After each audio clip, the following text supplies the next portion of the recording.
Thank you so much for the support, the conversations that I've had with people that reach out to me, and the absolutely overwhelming amount of people sharing the message that we have here to talk through trauma. If you like what we do here at Off the Deep End, please feel free to subscribe and gain special access to subscriber only episodes, or you can continue to do what all of you great people have been doing, just sharing the episode right after you finish it with the world.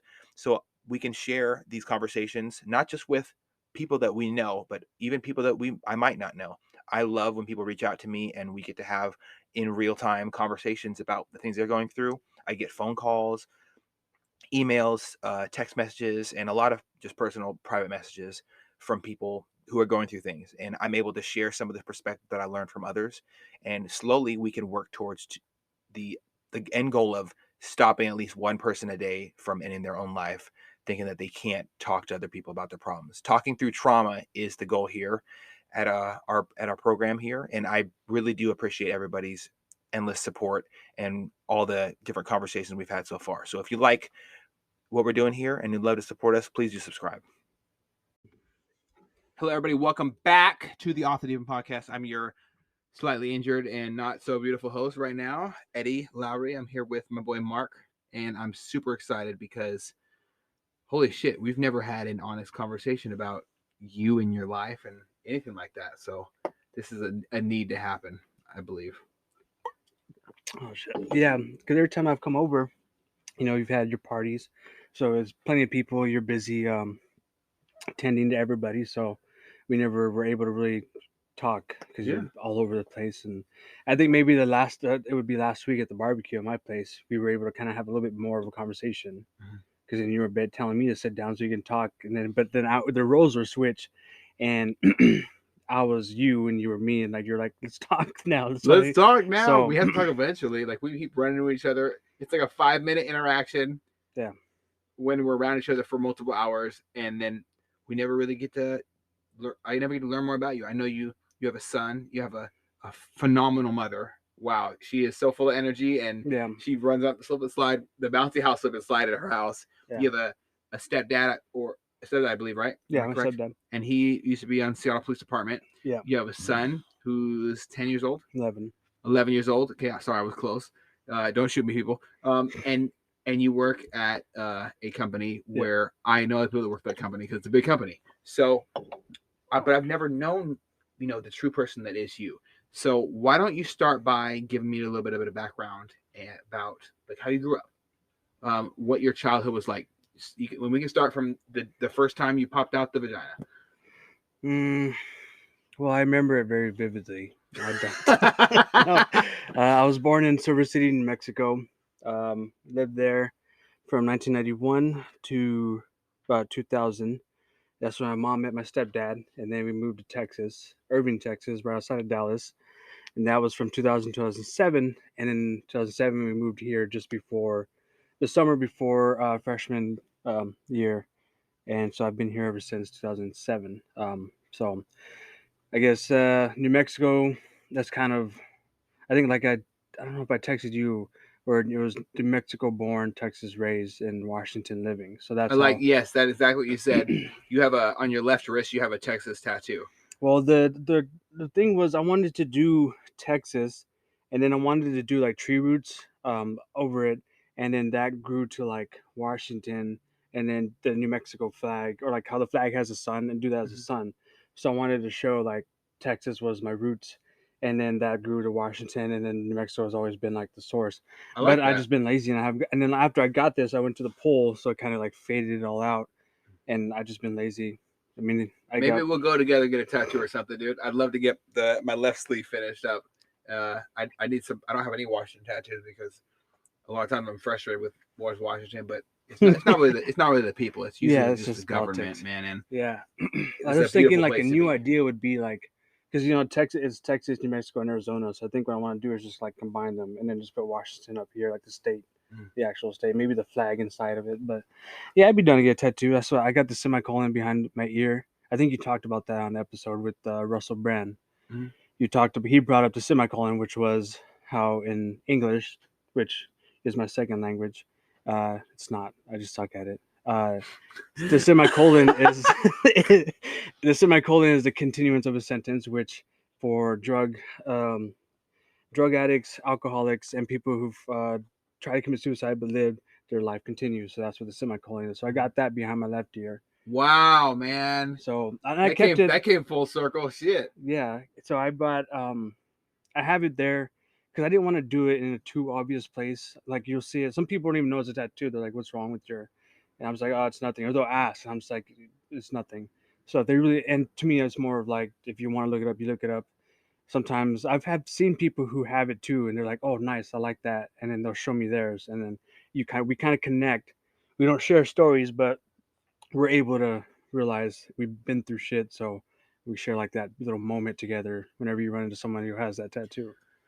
So and I like it. It was a Friday the 13th. I don't know if you know Jeremy Monarch. We were Yes, I know Jeremy. yeah, we were going to him and some this other girl, I forget her name.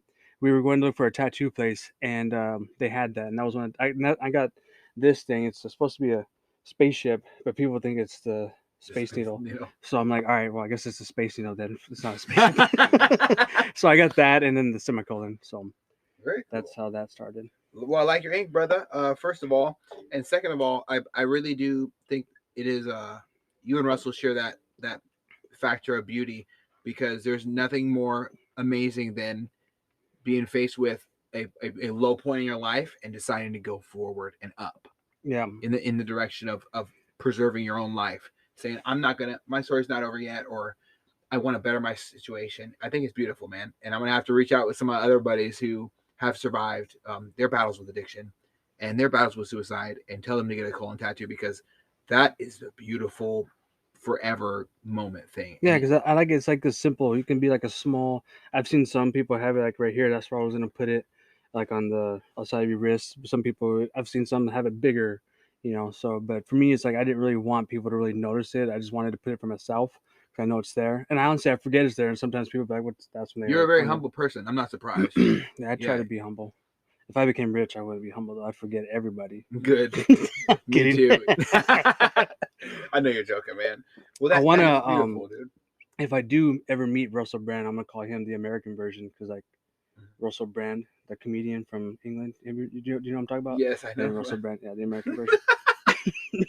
He lives right up the street from here, man. Okay, like on the same. I started following him right after the episode, the gnome, his gnome page about the alcohol. I started following that. So listen, I love his one of my favorite stuff that he creates is called Gnome Balls. It's like Fireball, but a gnome tree version, and I'm not gonna tell you how he makes it, but I'll tell you this right now. You will definitely taste cinnamon fire, and it is absolutely the most amazing moonshine I've ever tasted in my life. I've had a lot of moonshine. Yeah. Some stronger than others, but this moonshine is right on the money. People who aren't super into drinking moonshine, and I always encourage people to drink responsibly. If you have an alcohol addiction, I don't recommend ever drinking. I recommend tapering off and finding fitness and involving yourself with something else. Yeah. That being said, holy shit, is this moonshine good? And it's beautiful, dude. Like I drank it out of a jar. It's fire. It's absolutely fire. It reminds me of the Fireball thing, little Fireball gobstopper that I used to eat when I was a kid, and it brought it brought all nostalgia to me, and it was a beautiful moment. Yeah, my moonshine. Well, see, like moonshine is getting more, and I don't think Russell's is like this, but it's like they're getting more fruity, they add fruit flavors and stuff. Mm-hmm.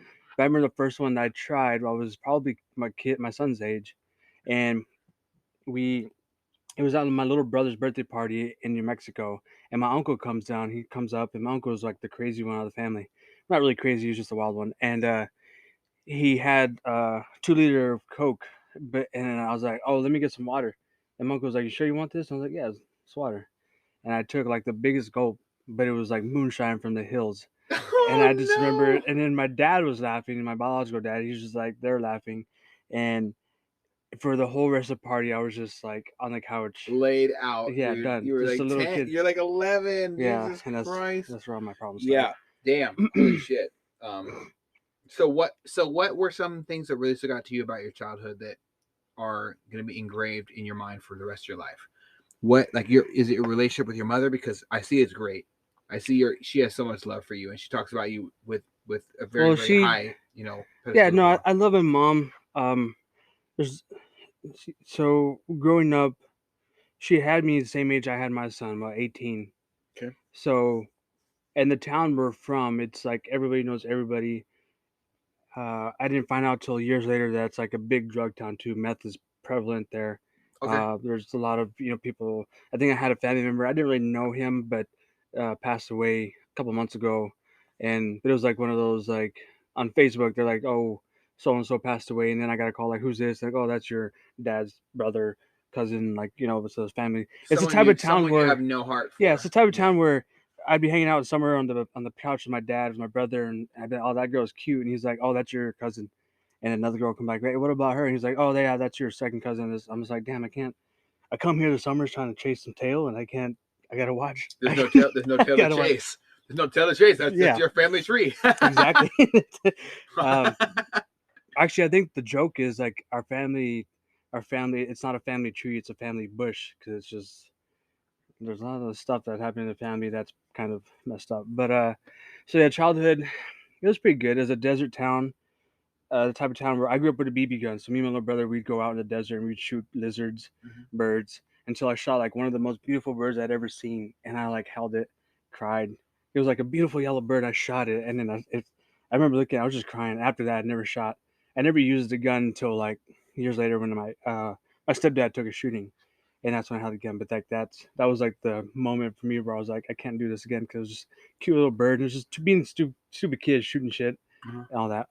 Yeah, I but never shot birds when I was a kid. I remember one time I found a dead squirrel, and there was a kid in our apartment complex, and this terrifies me now. I never thought about it until you just brought this up. Holy shit! This kid was deranged. He had to be deranged. He had glasses. He fit your normal crazy motherfucker build at like 8 year old. No, I would say, yeah, probably between the 8 and 11 range. And he was, I walked up to the woods right next to our apartment complex. All the kids would hang out, and we'd go up there and hang out. This kid was smacking a dead squirrel with a fucking stick. damn, And this blood splattered my shirt, and I fucking freaked out. I would have too. Yeah. For a lot of reasons. One, you're smacking a squirrel with a stick. Yeah. It's already dead. Like, what are you doing? And two, I was covered in blood, and I freaked the fuck out, right? I never thought about like removing life from this world at a young age, because all I could see was the military movies I used to watch in the same room we're sitting in right now. I used to have a TV right here, old ass TV. We watched Black Hawk Down, Saving Private Ryan, A Bridge Too Far, all the war movies. My grandpa, he really solidified the military mindset in my mind of we do things, we remove life because it needs to be done, not because we want it to be done. We're not emotional murderers. We're not criminals. Yeah. We're not weak people who harm others because it's okay. We're really people who need to do the right thing, and sometimes the right thing is removing a motherfucker who wants to harm others. And that was it for me. So when I saw the squirrel, I was like, "Oh my god, this kid's a fucking psycho." Yeah. But I was so sad because now I got the squirrel's blood all over my shirt. Mm-hmm. But now I think back, what the fuck? That kid could have been the next active shooter. Like, that's some crazy shit. That's insanity. Where was this at? Here? This was in fucking this was like 20 miles from, no, sorry, about 8 to 10 miles from here. It's called Kenmore. Oh. So it's over near Lake City. It's probably a serial killer now. Don't they say they say there's like a bunch of them that we don't really know about or something like that? I heard there was like up in Everett, like 128, that area. I've heard that through the years, males between like 18 and 28 have gone missing and never been found again. And like, I mean, that area kind of doesn't surprise me. It just seems like it'd be easy to disappear if you're around there like 2 in the morning. I wouldn't want to be around there that late. So yeah, well, dude, there's a lot of evil in this world. Everybody knows that I'm super sensitive when it comes to harming children, active shooters and shit like that. I'll never forget the need for me to rush to a school when it was far too late. When there was a Mariner game, I believe in Everett, so the Mariner football stadium there, and I had multiple family members there, and I heard there was a shooting right in front of it, and I was terrified. I know the cops could get there first, but I felt this need, this want, this overwhelming need to step the fuck up and step Yeah. in. And That's the I school on couldn't do 128th, it. right? Right Yeah, there by. it's the school. I think it's close. It's close to 128th, I believe. Well, there's that shooting at like that billboards place, like I think over the summer. Yeah, there man. was a shooting or stabbing there or something. Terrifying shit, dude. And I go to the bar right there, Cactus Moon. It's a good bar, but it's just just bad people. You come to my bar, man. It's safe. No one bothers shit. Look at it. It's just there. I know, but I like to think that I'm gonna get a lady, but I just end up drinking and just looking at them, and then in my mind I'm like, all right, it's time to go home, alone. Damn. So time to step up, ladies. God damn. So help him out. Actually, I've tried to get with a lot of women over the years, and it's usually that actually grew like in your teenage years as well. Yeah, well, actually, so who was talking about? I think there was one. Oh, fuck! I just listened to the episode where he was talking about being with ladies, being kind of a player. There's a picture of you posing with him. I think. Jack. I think was he talking about being with women and like. Jack, yeah. Yeah. So that's how it was for me for a long time. Was it was all about numbers. Like, and I can. So wow, this is gonna be a long ass podcast. So. It's okay. So I've asked my mom about this, and Mom, if you listen, I'm sorry, but she said it never happened. But I had memories of being molested as a kid. Hey, bro, I'm gonna be straight up and like I don't want to cut you off or whatever. No, but before we step into this, if anybody ever judges you based off of your story, they're wrong. Well, it's not. If you have memories of trauma from you being personally preyed upon by adults, that just don't come from nowhere, bro. Well, and that's what I think. It just, I don't think it's like, I think it's my mom maybe just being like, doesn't want to admit or that, her son, her baby, this happened. Because I have a vivid memory of a kid on the street. I believe he was like 18, way older than us, maybe like almost 10 years older than me. I forget exactly, I don't remember exactly what he did, but I remember him like having the memories of him having me take my pants off when we were getting naked, and then we got caught, and then that's where the memory cuts out for me. Another memory is, excuse me, a female cousin played house with me, air quotes, and the memory ends where, because we're at my dad's place, he was gone, she was watching me, and the memory, she's like getting on top of me, and she says, "Do you want to like something to the effect of, do you want to see what we're playing since we're playing house? Do you want to see what adults do or something like that?" And I just remember, and then that's where it cuts off for me. I remember her getting on top, and then I can't remember anything after that. So I think, and then my dad was kind of a player growing up. I remember seeing women at the house, so I think that's what led to me.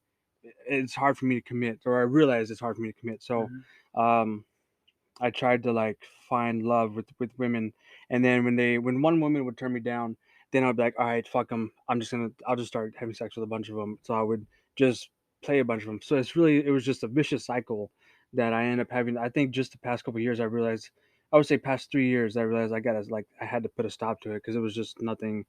What's his name? You said Jason? Jack. That it was like he said, there's no happiness. There was no happiness because then once the passion was done, the moment was done, it was kick him out. I'm done. Like it was easy for me to just cut it off. So I don't talk about this a lot, but like I don't watch porn anymore.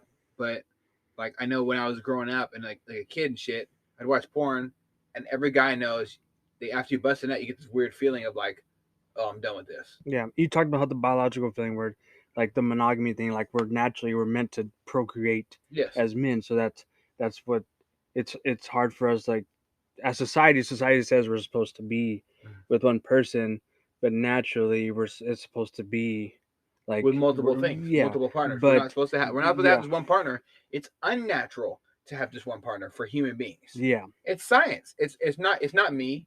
But I make a decision every day to wake up and try to remold my mind. And I wish I could say it was the easiest shit ever. It wasn't. Like I grew up in a broken household. Yeah. Because of infidelity. Yeah. After in a marriage, infidelity. And so I had to learn how to set these healthy boundaries. Like, hey, this person might want to be around you. You have to make sure this boundary set so this person doesn't, have any sexual attraction towards you, and I Mhm. try to make sure that I don't have any sexual attraction coming towards me from other people. I make it so I don't feel attractive. Yeah. And that can be damaging of the soul. But you know what? To me, ultimately, in my marriage right now, it was a good decision for me. For every not, for, and I don't judge other people. So everyone else goes through their own, path of finding what makes them happy, and it's not for everybody. Marriage is not for everybody. Yeah. Being with one person ain't for everybody. I wouldn't wish it. I wouldn't encourage it to anybody. Mhm. Me and my wife aren't married. We are connected at the soul, and we are in a single monogamous relationship because our souls want that, not because The government. the government. Like, I don't give a fuck, dude. I could divorce my wife tomorrow, and I still have the exact same feeling about her. I don't care what a piece of paper says about my Yeah. wife. She is my entire world. Yeah. Is that the same for everybody else? No. So I get it. Like, you go around, you feel different connections to people. I get happy and excited for my friends who do experience these things. As long as it brings them happiness. Yeah. Were you happy in those moments where you were moving from busting nut to busting nut? No, because it was like, and I was living with like Ramon at the time and Edwin Albazuras. I was living with them. They were my roommates. So I was living with them, and then they like at that time it was about like being dope. And so it was like, you're a man. You got another woman tonight, just like that. Oh, what's up? And we would have. I was living over here by Spruce, and so we rented a house. So it was just the homies there every night, smoking and drinking. And I was bringing home a woman every night. Just work like it was all about numbers for me. That's all I cared about. Was like I need to get these numbers high because to me that was a badge of honor almost. Was that like is that how you It was judge like your an self-worth? infantry having their little thing. Yeah, they're I was trying to be like Tilo, but with man. sex. So that was is that how you valued yourself based off of how many women that's how you've had sex with? To me that was what made me a man was I can please these women. And it wasn't just like I didn't do it I did it for my self pleasure, but also I wanted to hear them say that I was the best, that I did this great, like this is the best I ever had.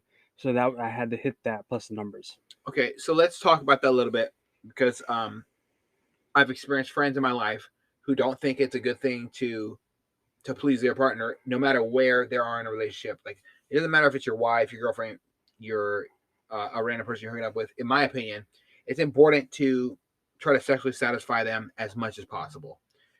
Do you was that on your goal list at like that time? I've told multiple women that, look, just come sit on my face, and then that's it. You don't gotta do anything. I don't gotta reciprocate. I don't have to receive nothing. You can leave after that.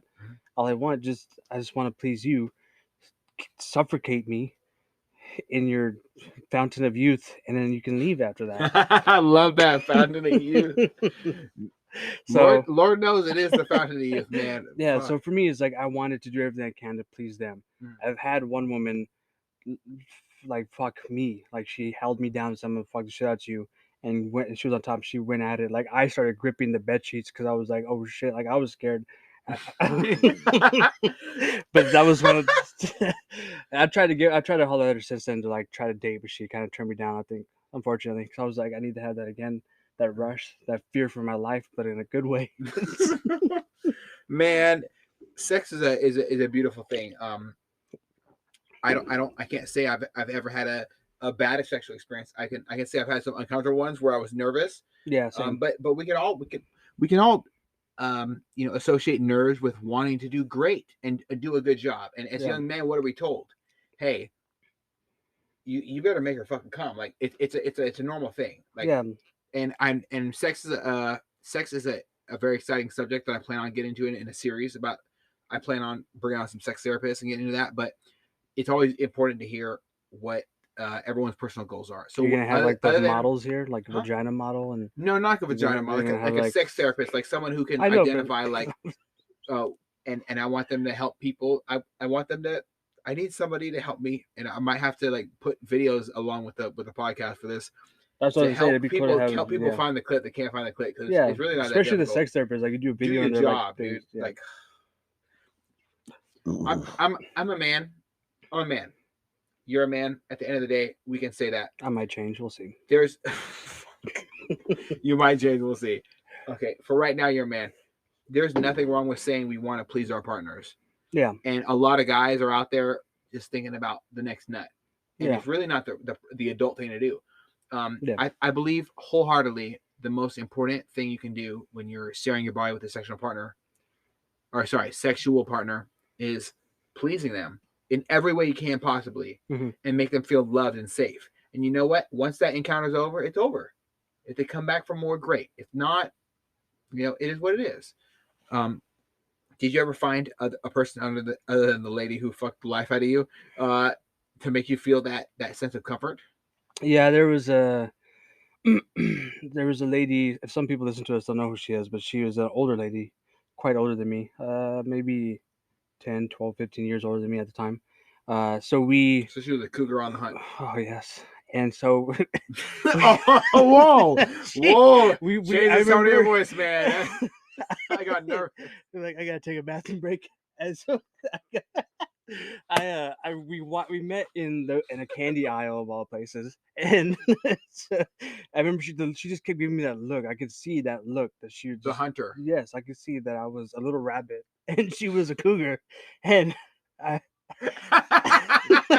so we ended up getting together. We never officially dated, but and I feel bad that I would always tell her to take her out, and I never did, because I was still in that phase.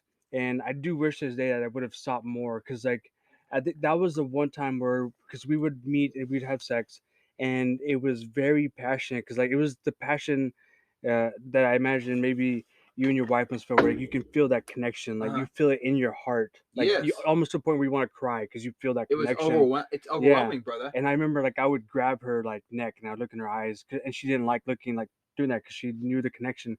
So I would tell her like to look at me, and then we were like I'd ask her, "Do you feel it?" And she'd like yes, and we would just and then I'd fucking Your soul's aligned. I was like, "What's that? Mountain Helens, whichever the one blue." That was me every single time. Every time, dude. I gotta be honest. Total destruction. You're the one of the absolute most funniest motherfuckers I've ever met in my life, naturally. And I've been thinking about doing open mics for comedy too, bro. It's so subtle. As long as you tell the truth and just tell your truth, I think it'll be solid. She's we've that was the one where I can think of that we really connected with. There was a few others that were just like great lays, basically. I literally have a list on my phone in chronological order of women I think I stopped at 26, 27. And some of them I couldn't remember the name. A couple of them, they wanted to peg me. And I've talked to this about a coworker. He was like, "You just want to get paid." And I was like, "No, like, I don't know what it is about me. Maybe I have," and I honestly think it might be because of what happened to me as a kid. Maybe some females pick up this submissive thing from me that's where then they want to peg me. So it's weird. I had one woman put her fingers in my mouth, and I was like, "What are you doing?" And she started like really getting into it. She was like, "You like it?" And I was like, "I really don't." Oh my goodness. We still had sex. So that's called sexual expression. You expressing yourself sexually, setting those healthy boundaries are super important, especially when you're in the moment too. So with new people, I think it's great that you vocalize that at the time. Like, hey, I really don't like. It's important to say that. Well, I'm submissive, so she was like getting on top of me, fingers in my mouth, like trying to choke me, and it's like she got weird. Yeah, it really did. She was like, "Let me peg you," and I was like, "No." What? Yeah, peg. No. And then we had sex at night. Unfortunately, it was unprotected. She wanted me to put a baby in her, and I really did think about it because I was also drinking. Thankfully, I didn't. I'm happy for you, man. Otherwise, I've been pegged by now. Well, I'm glad. One, I'm glad you haven't been pegged by now, and two, holy shit, man, you said it with such ease. I think it's important to express yourself sexually. Obviously, I think it's important to have sex and celebrate sex. Yeah, it's how many times have you heard growing up that this person has sex, so they're a whore or they're a slut or whatever. Yeah. It's stupid. Especially with we're women, meant to be animalistic. Like we're meant to fuck the living life out of the people that we have sex with. We're meant to please their every want and need, overwhelm them. Like if the legs ain't shaking, the shit ain't quaking. Like it's important. Lick it before you stick it, boys. Know your job and do it well. It's important to have these open conversations about sex. And was this a big part of your childhood, like as you grew? Yeah, I'd say it was, especially with the molestation. Just there are there are things that I can't remember them, but I know there's things I've seen that just I've masturbated with friends. Have you ever masturbated with friends before? No, Like not jerking each other off. Like I mean, you're in the same room watching no, I haven't porn. done that. What's a Oh, I bonding know, experience? I know people who have. Trial and tribulations, man. You gotta go. It's like showering with the football team. But Oh, bro, no, but no, listen, it's not. absolutely not. Let me explain. I can explain. Yeah, no, it's yeah, sex has always been a part of my life in one way or another. Okay, yeah. Well, you know, the honestly, man, we all have different things that we do, and we judge it based off society standards, and that's a poor way of looking at life. Yeah, If I looked at life like, oh, well, this is the way it's supposed to be, I'd be a pissy ass square Karen looking motherfucking bitch, right? And I'm not gonna do that. Everybody has their own experience, and everybody has their own sex experience, is what I call it, and how we look at sex. And a lot of times, as we're children, that develops the rest of our life. So I know we're getting into the next section, but the more that we look at sex and the more that we talk about being comfortable with ourselves and how we feel yeah. is important. And there's not a better way to say it other than that. We need to feel that we're comfortable with our bodies, 100%. So why don't you tell me a little bit about your years in the beautiful city of Linwood, Washington? So now you moved from Arizona up here, Texas. and obviously we kind of touched. Sorry, from Texas all the way up to here, and you've already talked about, trying to satisfy this need that you have, this want to be good enough, sexually, right? Is that Well, something that carried into school? huh? Is that something that carried into school? Yeah, yeah. I mean, that's where I met Kieran's mom. So, but I mean, there's a lot of it that happened in Texas too. I had a lot of girlfriends, and that was middle school, elementary.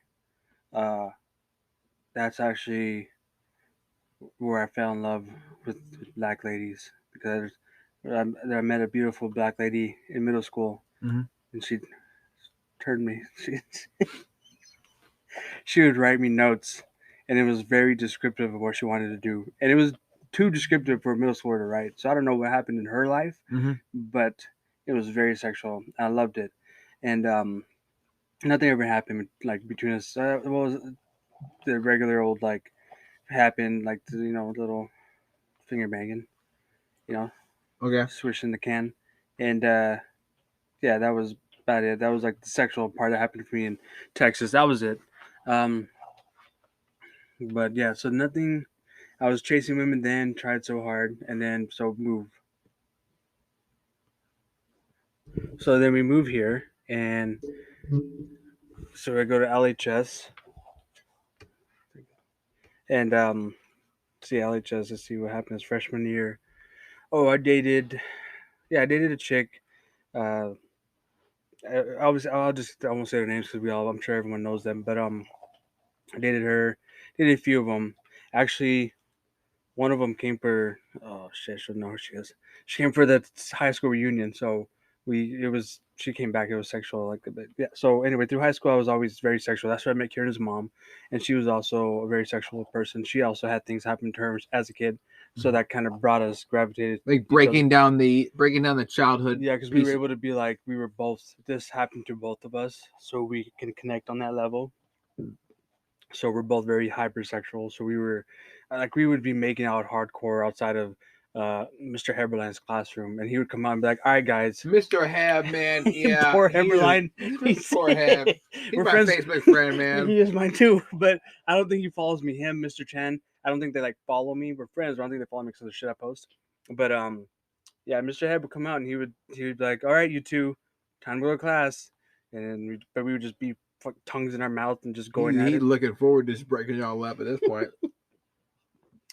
I have a feeling that's how it was. Like every day, he's like, "It's gonna be these two at it again." I'm like, all right, It's like 8 in the morning. all right, whores. Yeah. All right, sluts. So yeah, that Kieran's mom, that's how he came about. We actually had a kid before him, and she had a miscarriage. I have some suspicions about that, but um, I remember telling my mom about that. Like we were like, we gotta tell you something. And then my mom and David, I think they kind of figured it out, but Amelia, she said, "I'm pregnant," and when she said that, I took off running to my room. I was a junior, so I just took off running to my room, and then so then she lost that baby, um, and then we ended up. I thought we would be together forever, and I was like, as a high school kid, we shouldn't have been thinking this, but I just remember being like, we're gonna be together forever, so let's if you want to have kids, let's have a kid. So we had Karen, and then yeah, we had him halfway through senior year of high school. So I remember, Obviously not a regret because you love your son so much. yeah, yeah, for the yeah, officially yes, unofficially. I'm kidding. Oh, man. No, yeah, I love that kid to death. So I remember going to school the day that she was gonna have him because and I also I was dealing with the drug record. So at the end of junior year, I got caught trying to sell weed at LHS by your favorite person, Mr. Miranda. Mr. Miranda's the realest motherfucker ever, dude. I He know. was like, "Hey, I I caught you, but I'm respect him. sorry." I don't hold any grudge against him. Like he was cool about it, and he was doing his job. So I mean, in that moment, I was angry. I had anger towards him, but looking back, he was doing his job. That's what he was supposed to do. The sheriff, the lady sheriff, Officer she got Lewis, elected. Officer Yeah, Lewis, yep. she's isn't she like Bellingham police chief. yeah, so I've had run-ins with her throughout the years. Like when I worked at Central Market in Mill Creek, I was like, "Do you remember me?" She goes, "No." I was like, "You arrested me in high school." And I remember when I first brought that up, her and her husband. I can tell that it was but I was like, I told her, "Thank you for doing that," because if you didn't, who knows what road I would have gone down? Because it usually starts with weed, and who knows how I would have gone from It's there. It never did ruin my enough. chances for the Marines. That's why I couldn't join because of that. If I had that record and it was 9/11, they would have accepted me no problem for a little misdemeanor with possession. But because of that, um, I couldn't join the Marines or Army. I was about to try for the Navy. I think they were going to let me in, but at that point, I really wanted the Marines or Army or paratroopers, We're gonna airborne. shoot people. Yeah, actually, and that, well, okay, so I'll, the military kind of links to my depression and suicide because I didn't want to join to like kill myself, but I wanted to join uh, because growing up, I've never so like when it comes to like you said like the Logic song, the Suicide, the one that you didn't like Oh for a God, while. yeah, for a while I did like that song. That I So cried when I really yeah, feel it. so when he says I don't want to be alive, I don't feel like I belong here. That's how I've always felt, And why even is as a that? kid. Like I don't know, as a kid, like as young as Kieran, I've always just felt that I'm trapped in this body, and the only way I can be free is to end my life. And it's not the poor me. I hate my life.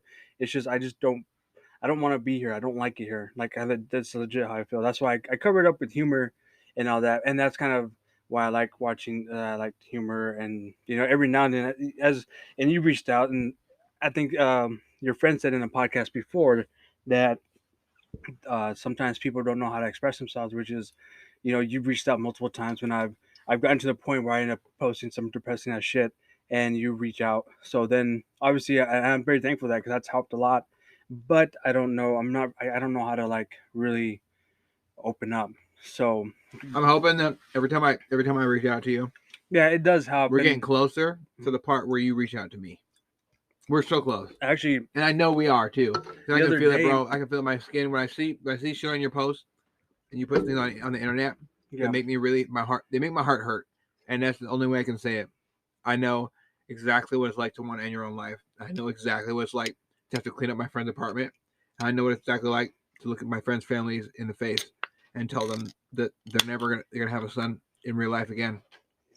I've never had to tell a family member of a good friend of mine that they ended their own life, and I plan on not doing that for the rest of my life. And hopefully, and it is a crippling thought to think of you not be sitting here right now with me on this couch. Right, we're just sitting on my couch downstairs in my house, talking. yeah. Nothing more, nothing less. It is a beautiful thing that you feel that you can express yourself on the internet and throw up those fucking flares, bro. And I always feel like that's kind of like I'll come to your flares, bro, every time. I always felt I was gonna post one thing where it said it showed it, but it was like it said her like it was in the voice of I'm sad. Oh, she wants attention. I don't want to be here anymore, or she wants this, and at the end it shows she killed herself. Why didn't she reach out? So it's like, like you said, throwing up the flares and no one's answering. People are like, oh, like I always feel like I feel like people think I'm seeking attention, but it's not. It's just in that moment, I just want, that's a way that I can express myself. Just put it out there. And and a few other people have reached out, and that helps because then I end up, it kind of talks me down from the ledge, so, essentially. But what was I gonna say? There's a lot there in what you just said. Holy shit, dude. Oh, so yeah, like you say, passing the pain. That's something that that's why I've never been able to do it. It's because I would think about my mom, my dad, my grandma. Like I don't, what would they think? Passing the pain has always been. That's why I can't do it. That's really the only reason. And same thing with Kieran. Like I can't. I don't want him to think, was I not enough? You know. So, and then unfortunately, like the way I felt, it's not that he's not enough. It's just I just don't want to be here. So I just like I just so I'm literally here because for him. And it's not like I drag myself and like, hey, I'm here. Like, what more do you want? Like I'd try. I'm trying. I go through bouts where like my mom tries to encourage me because I'll go through like a week where I'm running like around right there by Spruce Elementary and I'm boxing to the point where I'm like drenched in sweat for like a week or two, and I just and it's like Jack said, like I do it because I hate myself. So I that's my way of rather than inflicting physical pain, like cutting myself or anything. I do it through exercising. I have the punching bag, speed bag. I do it that way because then, and like he also said, allowing yourself some time to cry. That's what I would do after working out. Was I would end up sitting there and I would like just burst into tears, start crying. But that was like that moment where, like Jack said, to allow myself to just let it out. So then I would get up and then, like, after working out, you're just exhausted. Like, you don't want to move. So I would sit, like, where we were sitting at the barbecue, I would sit on the deck there and just, like, take everything off and just sit there and lay there. And it was like, it felt good because then I would take the headphone off and just, like, the wind. So it was just, like, really calming. So that helped a lot to do that, to basically take my anger out of myself. And then, yeah. But going back to the military is I've always wanted to join the military because my grandpa was airborne in Vietnam, got drafted. My dad was in the army. I forget what he did. I got a lot of people in the army, and in my family. My uncle was in the Air Force. From what I was told, had one of the highest security clearances. Retired. His son just joined, and but I wanted to join the military because of them. I wanted to be a paratrooper like my grandpa because he was basically my dad growing up. Uh, so then that linked up with the suicide part because I wanted to give my life for something more. I didn't want to just end it and then that was it. I wanted to go fight and do something, and it wasn't like that was gonna be in battle and like throw myself in front of a bullet. Like I wanted to do something that would justify like a warrior death, I guess. Can I be honest with you, man? That's not a suicidal thought. That's called, you want your life to mean something. You are begging and needing for your life, for Mark's life, to be helpful to somebody else because you didn't feel like your life was helpful. And it's hard because as far as societal standards go, as far as men's life goes, mental health for men, we tell ourselves, what the fuck are we doing? We either usually throw ourselves in at being a paycheck for somebody, or being a paycheck or a form of income, or something that means strength, something that signifies strength, muscles, right? Big dicks, like that's one thing that a lot of people throw themselves behind when they don't have a lot of other skills other than having a cock. No, yeah, you hit them. You hit hard there. I wish I had a big dick. I can do the light switch. I just can't do the helicopter. Jesus Christ! Shut the fuck up. I'm gonna tell you, I can turn the lights You're off, baby. killing me, man. But so many of us look for that thing. Yeah. That okay, let's be happy. That okay, you did a great job today. A lot of us need a hug or a pat on the back, and that's all we need. Growing up, like, do you compliment your son? In hindsight now, do you compliment your son when he does a good job? See, that's the thing. Positive affirmations. We actually had that last night at jiu-jitsu because so growing up with my dad, the way he grew up too was hard. Like his dad was an alcoholic, and because we have native blood in us, so quite a few family members are alcoholics. and I'd have had my bout with alcohol, but it's easy for me to control it. Like sometimes I'll go to the bar and I might go a little too deep, but other times I'll go and one or two drink like tonight and I'm good. I don't go. It doesn't drive me, unless and that's like surprisingly this is the one substance I've been able to relatively control. Other times you overindulge, Yeah. and then So you, yeah, and then if I you're controlled especially if by I it. know if I'm not driving, I'll go Mhm. balls to the wall at the bar. And Yeah. thankfully, I'm not the kind of drunk that gets angry. Like I just like right now, I'm just cracking jokes. I laugh and whatever. But so the way my dad grew up was just hard loving. Like since it was a small town, from what I was told, him growing up, he was a hard guy. You know, they had their little cliques they ran with. People respected him. If I go to my home, if I took you to my hometown now and I told you, or we're walking around and someone says, "Who's your dad? Who are you?" I could say my dad's Tomato or Tom Flores. They're like, "Oh shit, okay." I like, "Oh, I know." Like it's like they know and they respect. And same thing with my grandpa. Like my dad had the respect through because of like how he grew up. My grandpa had the respect because he ran the VFW there and he was a good guy, like citizen of the year and stuff like that. So I can say my dad's side, or I can say my mom's Anjanette, my grandpa's Ray and Lori, and they're like, "Oh, okay, I know, you're good." So like, everyone's like, that's where I get like that. It's Were the like gangs pretty prevalent at the time? it wasn't really gangs. It's just more of just kids being dumb. My brother lived there longer than I did. Only lived there not that long, but my brother went back and lived there for a while. And I think he won't tell me, but he did a lot of bad shit out there. So he but it's just mischievous kids doing dumb stuff. Like you literally know the cops. Like we're related to the cops, so they'll catch us and be like, "Hey, fucking stop! Like I gotta go tell your mom, that you did this fucking stupid shit." So, so yeah, that was it. But so last night, Kieran, he took the summer off of jiu-jitsu, and so he is out of shape from jiu-jitsu, and it could whoop your ass if if you're not used to Yeah, you rolling and need to stuff. have something going on. Yeah, so he went and he does the classes where it's only 6 kids, including him, so they get the extra attention and they're constantly going.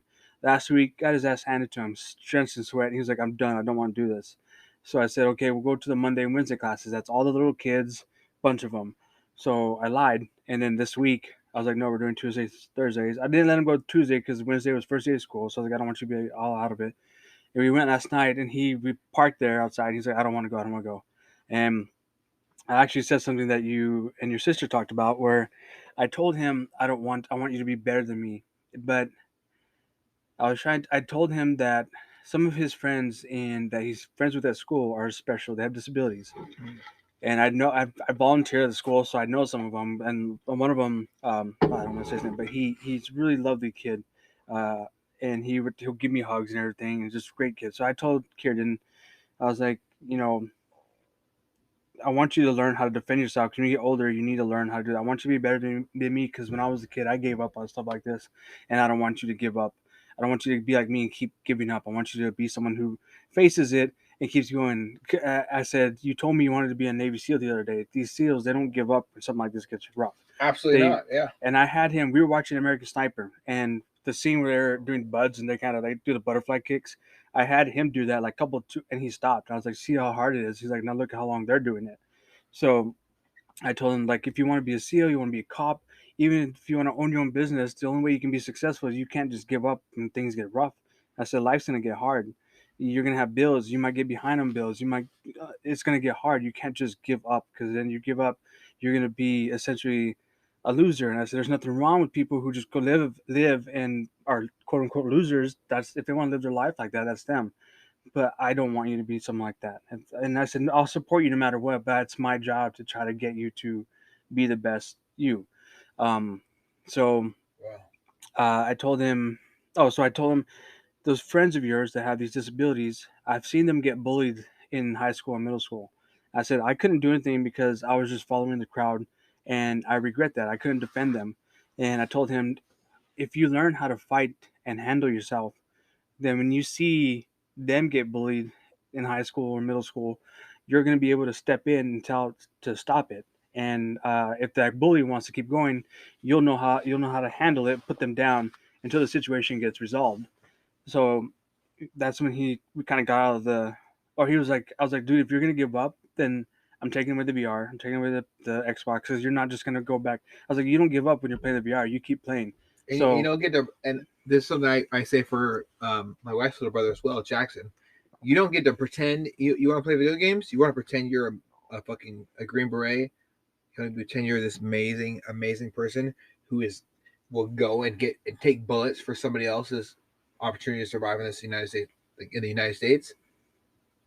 You better not ever say the words "it's hard" or "I give up." mhm. You have to be. You have. We don't play video games because we want to have fun. We play video games because we aspire to be these people. Yeah. It's fun to say, "Oh, good man, I was having fun. I was the Master Chief in this on this level. In the assault and control room in Halo 1. It was so much fun because I got to shoot all the bad guys and I was the Master Chief and I led my troops. Don't just aspire to be that as a child or in a video game standpoint and not do it in real life. You can do this. It comes down to attitude Yeah. and overall follow through. So your follow through has to be just as strong as your attitude is. Like I'm a badass motherfucker. I can do anything I want to do. And the kids have that attitude. You've Yeah. seen it. Oh, I can do anything. No one's stopping. Well, after like when your Kaden son first when he gave started me the rock. jujitsu, yeah, he was like, no jujitsu now. And I was like, okay. Like, and I would just hold him down. I was like, see, you don't know. Yes, you know, but you don't know enough yet. Mhm. So you can, but it's nothing like, it's not checking him. It's just like to show him like, yes, I get it. You're feeling confident. Humility. That's good. But also you need to know, you don't know enough yet. I do that with my wife and my wife's little brother because my wife is very, very well known for being a loud, powerful voice. But You can sense it when you walk But in. she'll put her fist behind it too, and she's a bad motherfucker. Like if I was had a vagina, I wouldn't want to fight my wife. I'm be honest. That being said, like when I play fight with her, I have to be careful because I don't want to overcommit and cause an injury or anything. And she doesn't want to do the same thing because sometimes she'll overcommit and I'll get an injury and I'm like, hey, come on, I was going like 60%. Don't 80 or 90% me. Like don't 100% me. So we have to have that even keel. That doesn't always need to apply. There's times as a child or as you grow where you'll need to use violence, and you're teaching your son how to be responsible with violence. Yeah, violence is not something we're supposed to just do willy-nilly to random people when we're upset, and it's important to have that grounding. Yeah. So and that encouraging father moment. So we get out of the car and we're about to go into the classroom, and oh shit, I popped my neck good. So he starts crying and then he starts saying something's wrong with my throat, and so I'm like, okay, he's having like a legit panic attack. Like this must be, he's panicking. Maybe he's making something up, and so he's like, and he starts like punching his throat. I'm like, don't. I was like, stop. And he's like, he's not talking. He's pointing his throat. I'm like, look, you're just having a panic attack. You're really nervous. It's okay. I was like, you're scared. You're having this. You're nervous. And I said, that's okay. That's fine. Don't let this rule your life. Write it. Don't let it ride you. You write it. Whatever. It's just nervousness for me. How it got explained to me, it means you want to do a good job. Yeah, and it's okay. Yeah, it's okay to get nervous. Let's harness that. Let's work past it. And I told him that. I said, it's fine. I was like, I get scared and I get nervous too. It's okay. And I kept telling him, I was like, breathe. Like the Navy SEAL breathing technique, the 4 seconds in, hold, out, and, let that for. I was trying to tell him to do that, but I said that was too much. I was like, just breathe in deep, out, breathe. And I was doing it with them, breathe. And so finally I was like, okay. I was like, look, if you're done and you want to quit, fine. But we're going. I said, we're going to go run when we get home and we're going to do a workout. No VR, no Xbox. And he was like, fine, let's go. And then he walked in. And so he's doing his class, and this girl they paired with is demolishing him, but he's doing good. And so then I see tactics over tenacity, man. He starts smiling. So I'm like, okay, he's starting to be a little silly. So I'm like, all right. But he keeps looking over. I told him, if you get nervous or anything, look at me, then I'll give you a thumbs up and I'll give you a nod. I'm here. So he would look over, I give him a thumbs up and all that. So after he gets done with the class, he's like, okay, I changed my mind. We'll come back. We'll come Tuesdays and Thursdays. And he said today, he goes, let's go for a run and work out. And I'm like, all right, we'll do that. Unfortunately, his mom picked him up for the weekend. Well, fortunately. And so we couldn't do that. So I told him next week we'll start running together after school, so after school and after work. But I I was about to start crying in the gym there because I was just like, it was just so proud to see him overcome it. So he comes up, he's sweating. One of the coaches was like giving like giving him a high five, fist bump, good job. And I told him, I was like, I'm very proud of you. I'm so proud of you. I was like, I'm about to start crying. Like, I'm so proud of you. And so we go and I tried to have a moment outside. I was like, hey, turn around. So I wanted to kneel down and like give him a hug. He was like, nah, let's go to the car. I was like, let's go to the car. Man, you should have tackled I know. his I was like, ass, you bro. ruined it. You listen. You take your dad moment. You created that. Take him. So we get in the car though, but he was like, he kind of put his hand on me. So he's like, are you gonna cry? I was like, not anymore. But I was like, I was. I was like, so I'm proud of you.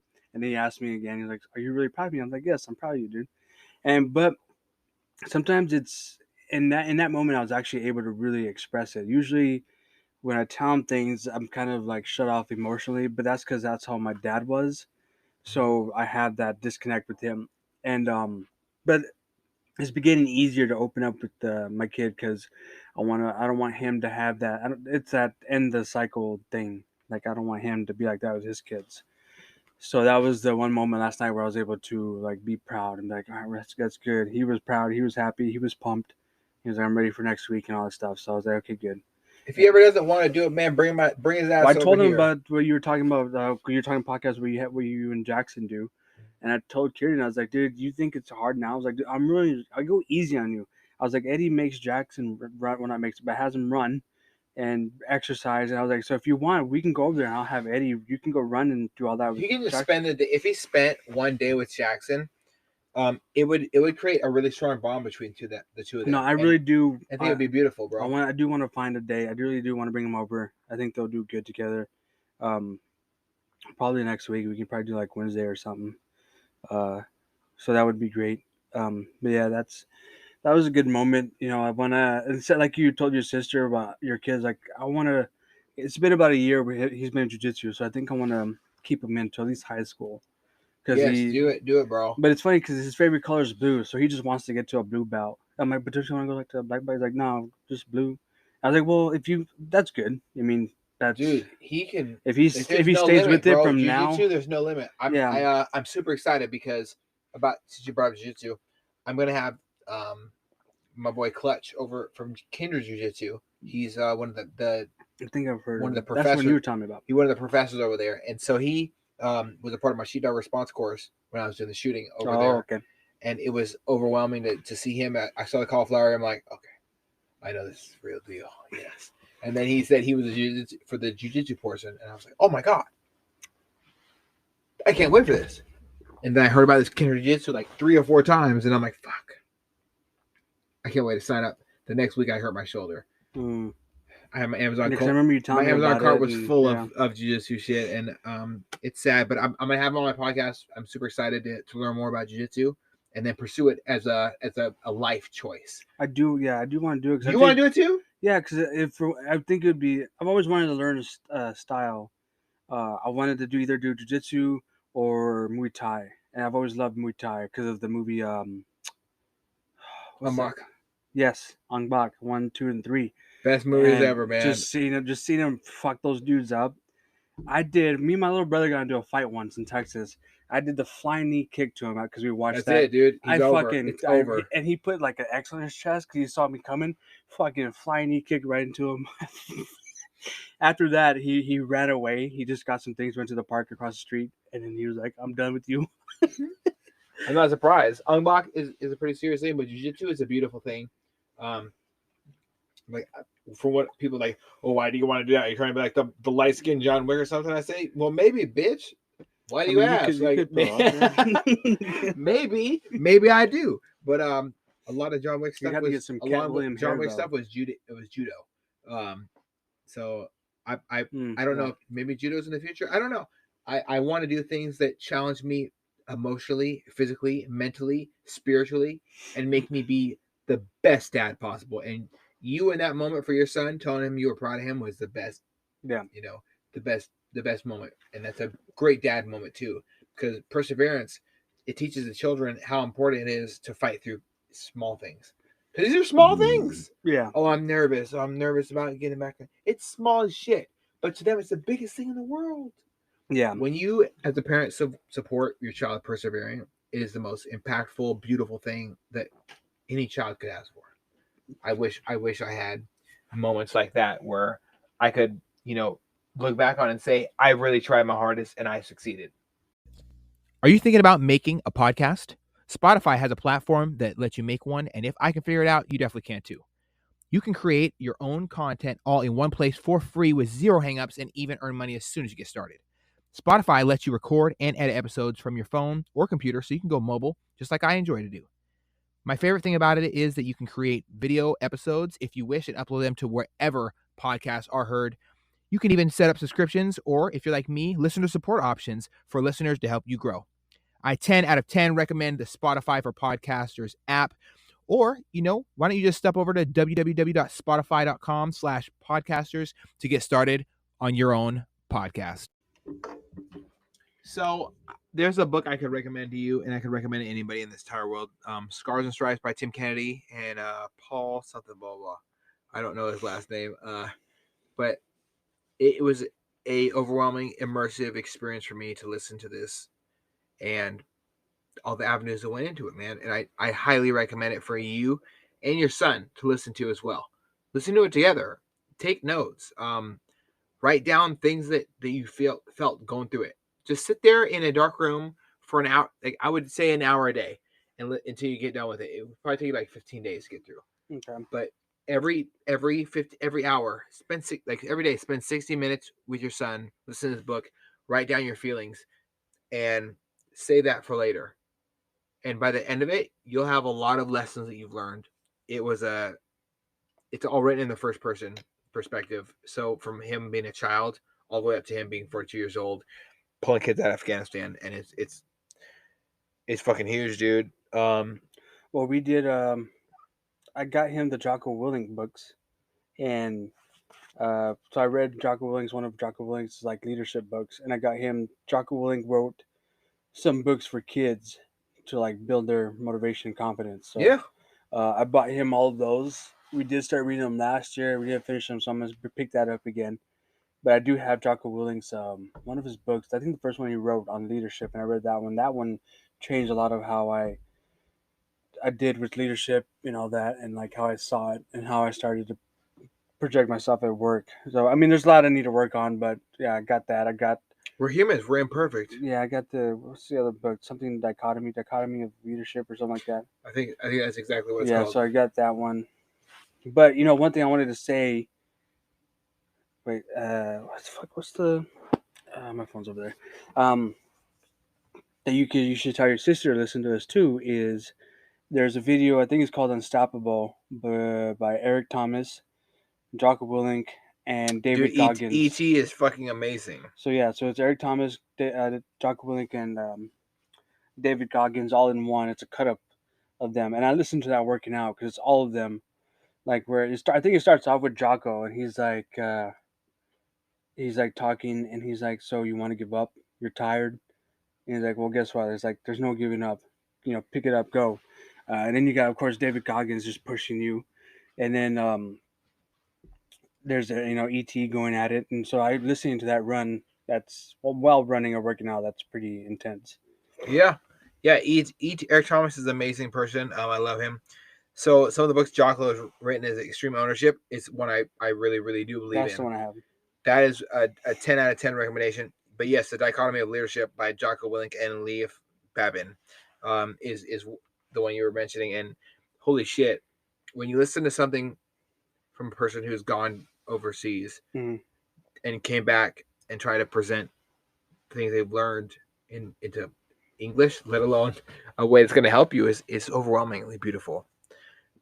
I wish and that's what that book, The Scars and Stripes, was for me. I wish the leadership at Boeing would hire Jocko Willink because they could really. Fuck, I said my company name. Yeah, it's too late now. It's a good company, but it's just some things need to be changed. Everyone can improve their leadership standards. Yeah. I 10 out of 10 recommendation to be better. So you've talked about things struggles you have with leadership of your son, and things you've improved on, and things you've achieved tremendous results with. What about personally, man? Because I know you get low. I know we're gonna. There's probably gonna be that off the deep end portion of your story. You've had really really lows in your life.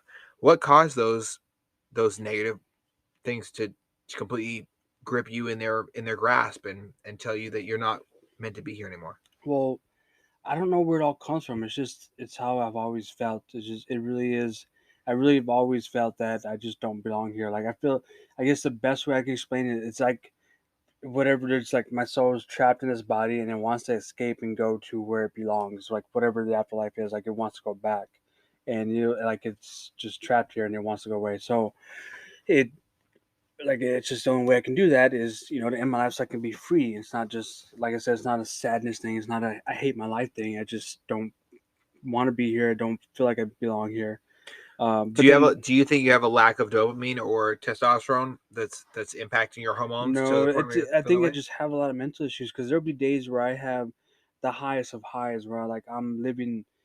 I feel so great. Like life is great. I love it. And then, but it doesn't last because then I'm like, okay, well, it's not, this is not forever. I know it's going to happen. I know it's going to go down soon. But it's like my therapist said, she said, it's when you do that, now you start bringing yourself down. But even if I don't do that, it's just next thing I know, like I have anger issues. Like if I was trying to fix something or if I put a can on this table and it dropped, if I wasn't here and no one was here, I would lose my shit and just throw everything. But I can, like, if I was here and that happened, I would control it and be like, whatever, I can't do it. But I don't know. It's how I've always felt. It actually, my mom had me lock up my guns because I had a panic episode a while back. That was pretty bad, and so she just did it. She did it out of care. Obviously, she's like, I don't want you to do Yeah. anything stupid. So right now, all my guns are locked up and they're safe. Do you think that's a positive decision when you're in a weird and you're feeling weird? But yes, because when I'm in those moments, I I do think about suicide, but I don't I don't know if I'll do it. Like I You don't just act on it. So you have yeah ideations but not actions. yeah. I think I tried to. I don't want to say this. So there Whatever was you, hey man, I'm gonna stop real quick. Whatever you want to say is what you want to say. well Don't ever no, feel because like you I need just to don't want share to more say than it you're comfortable because when with. it comes to owning stuff, you're not supposed to. Okay. That's kind of one of the Yeah. prevent. Like I don't want them. Yeah, I don't want my guns taken away because I like shooting. As you know, shooting is a good Shooting release, so I don't want one of the them. greatest therapies I've ever felt. Yeah, If I ever have any bad thoughts, I say, hey, you know what? Life is good, and I deal with those, but I do confront my bad thoughts. yeah, But when that's done, I can move forward into loving life again.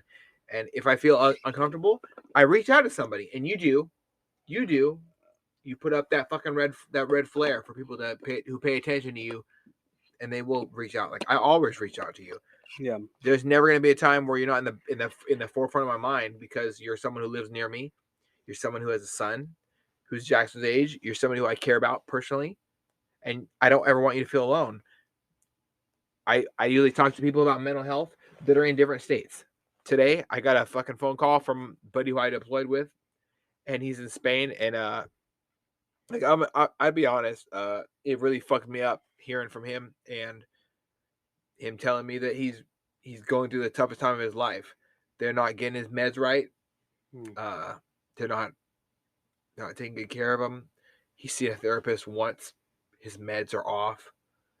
Like if someone does need meds, they need to have them make sure they're calibrated right. Um, they have them on high doses of shit that doesn't help them. So Yeah, that's what it really does a bad I was job. on Reddit and I was asking people about antidepressants and how their experience and all that. And I think one veteran was like, the way they done the VA did me was just gave me enough to where I couldn't feel shit. Yeah. And like he was like, I Now you're hated a it. zombie, dude, Yeah, and you want to kill yourself. so it's like yeah. So it sucks to hear like that's what the veterans like they're not taken care of. Well, it's worse because he's active duty still. Yeah. Oh yeah. That's all. So Yeah, he's also a geo bachelor, and he's stationed away from his daughter and his wife, and they're his rock. Like I got this call, like I got this message this morning at like fucking 9 something. Like, I was just dropping off my wife's little brother to school, and I got this message. And I'm sorry, I get all emotional and shit, but it hurts me to hear my people struggling. And I got a message from him that he's like really down in the dumps. So I fucking called him on Facebook Messenger. He's like, and he got caught off guard. He was drinking, right? He answered the shit, and he said, "Oh, I didn't expect you to like call me." And I said, "I'm here for you, man. No matter what time it is, no matter what time zone. No, That's how I I reacted. don't give a That's my shit." thought when you called me a few times. I think there's a couple times where I let your call go because I was like, it shocked me, like it caught me off guard. And it's not that I didn't want to talk to you. I was just like, I just, it was just like, because I'm not used to someone. I think Ramon's the only other person who would actually reach out and talk to me and like, he'd be like, you're right or whatever. Uh, there's other friends who do it, but like to call you and Ramon have been the ones who've called and like, are you okay? What's going on?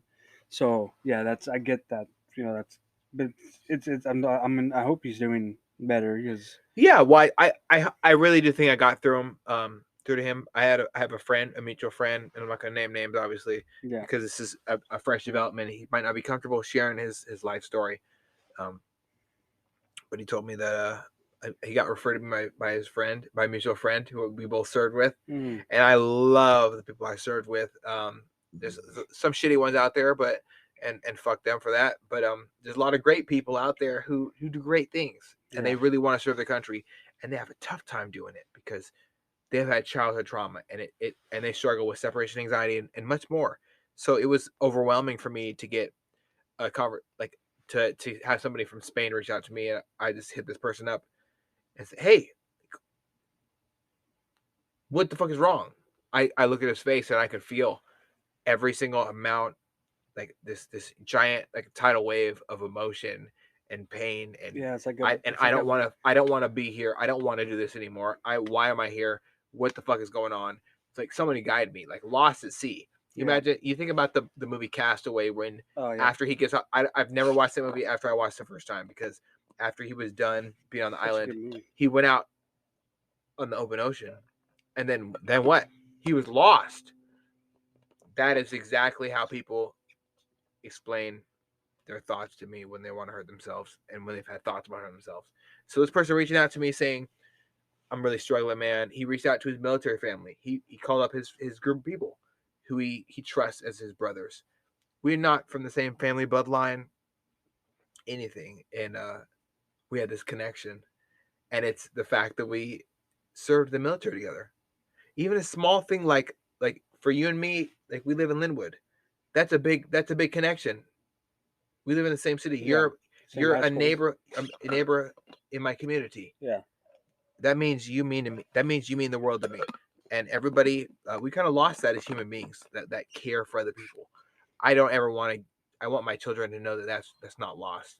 yeah. That's one thing I want to start doing is we're like walking around, just the simple like to look at somebody and just like give that head nod Or or wave. yeah, or how you Yeah. doing? Like at Boeing, usually people kind of keep themselves or they'll just stare at you. They give you like a weird.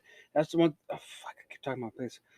So, It's okay. but It's too late now. yeah, You're wearing the hat, I'm gonna get a right? call from I'm gonna get a call from the CEO. But they look at you. People like the way they stare at you. It's like weird. It's like what? Why? Like it's a weird stare. It's not like because there's that unwritten rule of like when you stare at somebody, it's a couple seconds and you look away. I smile at everybody. Yeah, I look them or right you in their eye. I want to eat their soul. I want to hug their children. I want to tell their wife that they have a great husband. Like I'm like overwhelmingly compassionate towards other people around me, yeah. and it's bad sometimes. No. But Sometimes it makes me emotionally invested. Like if I wouldn't say it's bad sometimes. It's great every time because because you're I projecting get a positive emotionally thing. invest in you. Yeah. I don't even like I didn't know shit about you.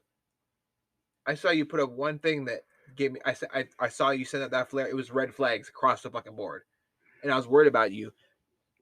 And not because you have a son, because you're a human being and you deserve to have people care about you. And it's disgusting that we don't have more people in the world to make everybody feel comfortable expressing themselves. Yeah. It's not an easy thing. Well, I mean, after getting like as we've gotten to know each other, because obviously in high school we knew of each other. I remember seeing you walk around and stuff like that. But I do wish I'd gotten to know you then, especially after hearing about like what you went through with your dad and stuff. Like, 'cause I wish I would have. I know me and my parents would have welcomed you into the house until you went to the Navy. But then, if that happened, you and your wife, that might have set you on a different path. So it's in whatever's meant to be, whatever's meant to be. But Yeah. I do wish I would have known you then, because I mean, obviously now there's few people that I've known. A couple of them passed away, and actually one of the guys you met at the barbecue, the other fella that came that was dressed up, Yeah. he's one of you and him, and there's a friend of mine that passed away that I legit think you guys are like angels, like living angels, because you guys project this, like you guys care and all that, like you guys are good people, you because we never known each other. We didn't know each other, and then one day that's when you invited me to your barbecue, and thankfully, normally I would have not have come, but then I was at a point in my life where I was like starting to like I just put myself out there more. So obviously, coming to your place, I knew nobody. It's Yeah. just only you, like you and your wife. We just went to the high school together, and that was it. We never talked to each other. So I'm thankful I made that choice. Like there's yeah, I think I wish I'd known you before, but thankfully now we're brought together. So Yeah, man. Wow. Holy shit, dude. There's a lot there. A lot to unpack is what I usually say. who's cutting onions? He was cutting onions in this bitch. I wish I could say I'm the toughest motherfucker alive. I'd be a shitty liar. There's always been this weird thing in the back of my mind telling me help them. Doesn't matter who they are. Help them. That you need to. And this weird thing in my heart that told me when I've had encountered my first friend committing suicide, it was the most difficult thing I've ever had to go through. Losing people who I served with in the military was super tough, and there's this weird thing about putting a microphone in front of somebody's face. The truth comes out. This is like truth serum. No matter how you feel, I've never had somebody sit down in front of the microphone or sit down in front of me having these conversations, not express themselves honestly. It is. I would be a horrible liar if I said that I didn't want to be somebody's angel, man. I didn't want to be somebody's saving grace when they feel like they had no one else to turn to. Well, I mean, if you think about it, you're Jackson's angel. Everything you're doing for him. Yeah. He's a great kid. He. I don't. I'm gonna have to turn this shit off, man. I'm gonna keep crying. Fuck. That is one child that I've. There's multiple times where I've had to make decisions to protect him. One was like I can only talk about one openly on here because I don't put the fan business out in the street too much. We were pulling up on the two kids that were murdered on Linwood on next to Spruce Park. I remember those kids about a month and a half ago, and yeah, one of which was the son of a good friend of mine, and it was super. It was just it eradicated my soul to hear, and the other was a family member's a baby mother's family member, or a friend's baby mother's family member, and like I'll talk to you after this. I can write it down. There you go. Oh yeah, okay, you told me. Yeah, and it completely devastated me to know that they like we think about these things. These are community members. These are members. These are kids in houses down the street from us. Down the street. Well, and I think we talked about this on the phone before, where before when we were in high school, that Spruce Park, that was a place you didn't want to be there at night, but the most that would happen was maybe some fist fights. Yeah. You get beat up. Yeah. That was it. Nowadays, like now the shooting and the Walmart shooting, who knows what could happen? Who knows? Nobody knows. Like that. I really do think that like that tomorrow, grown ass young men have turned in their fists for pistols, bro. Yeah. And it's not the registered, responsible, good gun owners. Like it's not me. I'm not out there fucking murdering kids. Yeah. It's people who are out there who have hate in their heart and they want to express it in a violent way and a violent nature that are removing children from this world. And I don't have all the answers, bro, but I can tell you what, it's not my guns you got to fucking worry about. And anyone listen to this and thinks that it's gun law. We need more gun laws. It's not more gun laws. We need more soul. We need more heart. We need more culture. We Mhm. need to change how we think of things as humans. And if if that sounds soft to you, I don't give a fuck. It's okay. Well, It's it's okay. It's even okay with to sound my soft to you. Soft things are important. We need heart. We even need with heart my here. mental issues, like I would never take someone's life.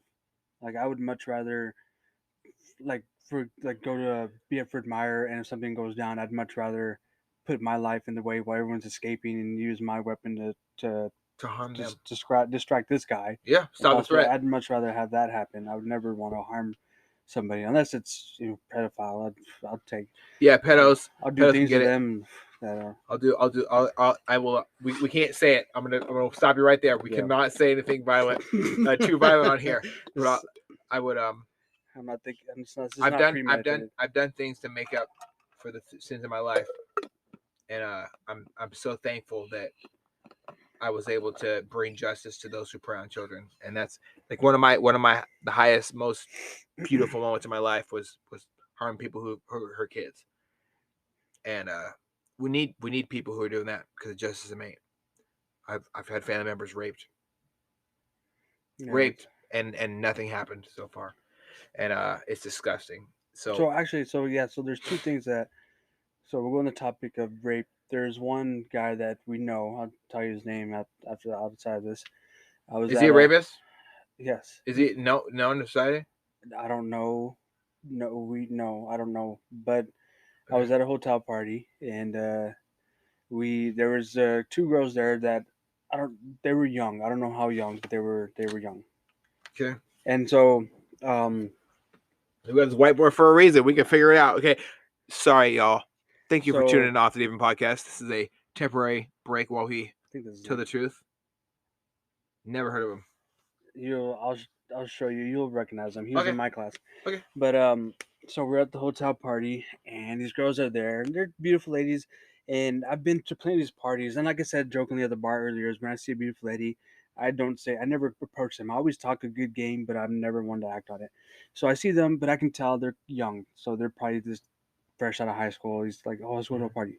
So I'm just sitting down, drinking, having a good time, and one of them gets too drunk, and I go to the bathroom, I come out, and that person comes out of the bedroom and is like putting their pants together, and he's like, "It's your turn if you want." And she's passed out on the bed, and in that moment, I looked at her just there, passed out, flayed, just legs spread open. I never did anything, and that stuck with me to this day because I don't. Who knows what if she ever found out how she's dealt with it since? She could be a drug addict because that's how it affected her life. I've ran into this person multiple times, and I can't bring myself to do anything to them. But I wish I was stronger to and did something in that moment. Maybe not to them, but go to that lady and get her friend and tell the other people there like, dude, we gotta cut this party off. Like this is not cool. I don't remember what happened after that, but I just remember seeing her lay there, and I was just so shocked that happened. I just came out of the bathroom and that happened, so I just remember sitting there. So you just walked into this situation. This Yeah, is not something you took part in. This is something you No, walked I into never it and took- you didn't realize what happened until you saw it Yeah, situation. yeah. So I could never do that to a lady. I'm not one to take like that. that's one, it's horrific. And two, I hope you don't feel guilty, man, because and You were there's talking no to- books. There's no books on when to fucking step the fuck up. Yeah. There's no books on for young, especially for young men. Like, did your dad ever tell you how to deal with a situation like that before, No. or your mom? Like, we're not equipped to deal with everything in life, and I know that bothers you because you brought it up. It's tough to navigate these things we call guilt and or how to step up when the time calls it. Not everybody has this thing telling them, "Hey, act anyways, fuck it all." I'm very impulsive when it comes to that voice in the back of my head, my conscience saying, "Step the fuck up." I've committed violent atrocities that I never wanted to do, and it was wrong. Yeah. But my back of my head told me to do it, so I trusted it, and I shouldn't have. And I just put it all in there. I put everything in there, and I shouldn't have. Well, and Other times I did nothing, and I felt guilty, and I still feel guilty for not doing anything. yeah, what made me think about that too, I brought that because that memory gets brought up every once in a while. But who was it? You were talking to somebody who the girl that was like having an overdose. You were talking to who was it you were talking to? He was at a party and then the friend took her. Yes, Jack. That was Yeah, Jack. so same Jack. Jack, I So love that Jack. made Man, me he's a think great about that in big that heart. moment. Yeah, because so I mean, Jack, if you're listening, like it's my situation is kind of similar in that we couldn't, there's that person that we couldn't save or You didn't have the do. tools Yeah. to combat the situation. So it's well, it sucks. Is I mean, I've had to let it go, but and it is something that I just hope the best for her. I hope she's doing good. So I Does wish it bother you every day? not every day, but when it comes up, I would say it comes up at least once a month, and then it bothers me. But How do you cope with that?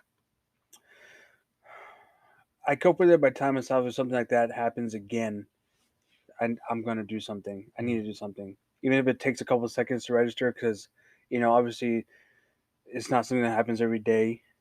But to gather myself and then do something, act on it, whether it's to actually inflict harm on that guy and then or just get him subdued and then Or just grab the girl, bro, and call the police. yeah. And or get his fucking wallet and his ID and then call the police. Yeah. And that is such that if that's just me, that's me being the what's it called? The Tuesday night quarterback. Like everything's already over. Fucking Thursday, Sunday, Monday, it's all over. I'm being a quarterback. That is what I would encourage you to do in the future. You like in the moment, like would I know what to do at your age as you? No one knows. And if anyone judges you for it, shame on them. Like we don't always have the tools. But you know what? Failure doesn't have to be final. And that's one of the most beautiful lessons from Scars and Stripes, the book. One thing I would ask you is, have you watched the TV series 13 Reasons Why? No, I've seen like it pop up every now and then. Bro, watch it. Watch it. Do some deep breathing exercises.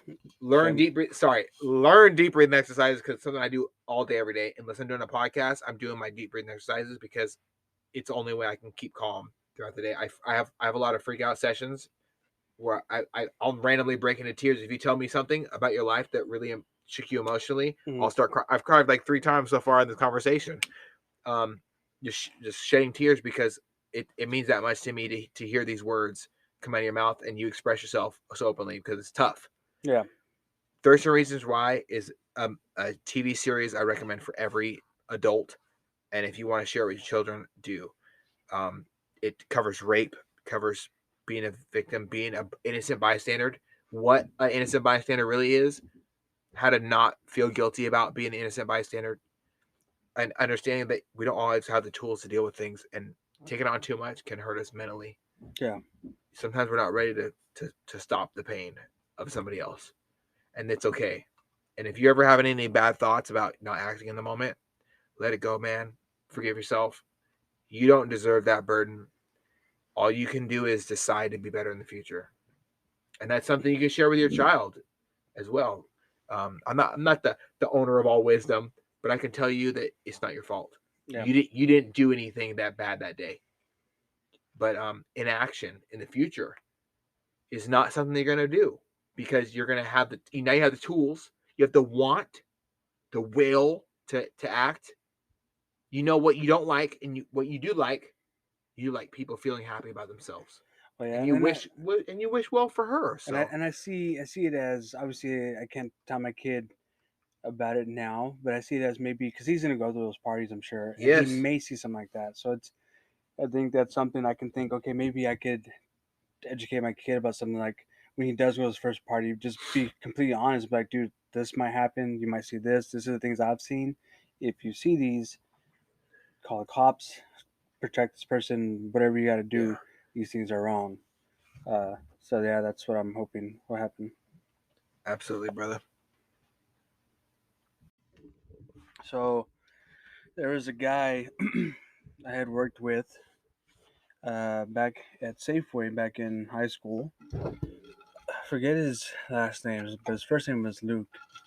So if anyone from that time that worked with us, they'll know who he is. But when I first met him, I remember he was a good guy, kind of a nerdy guy in the anime.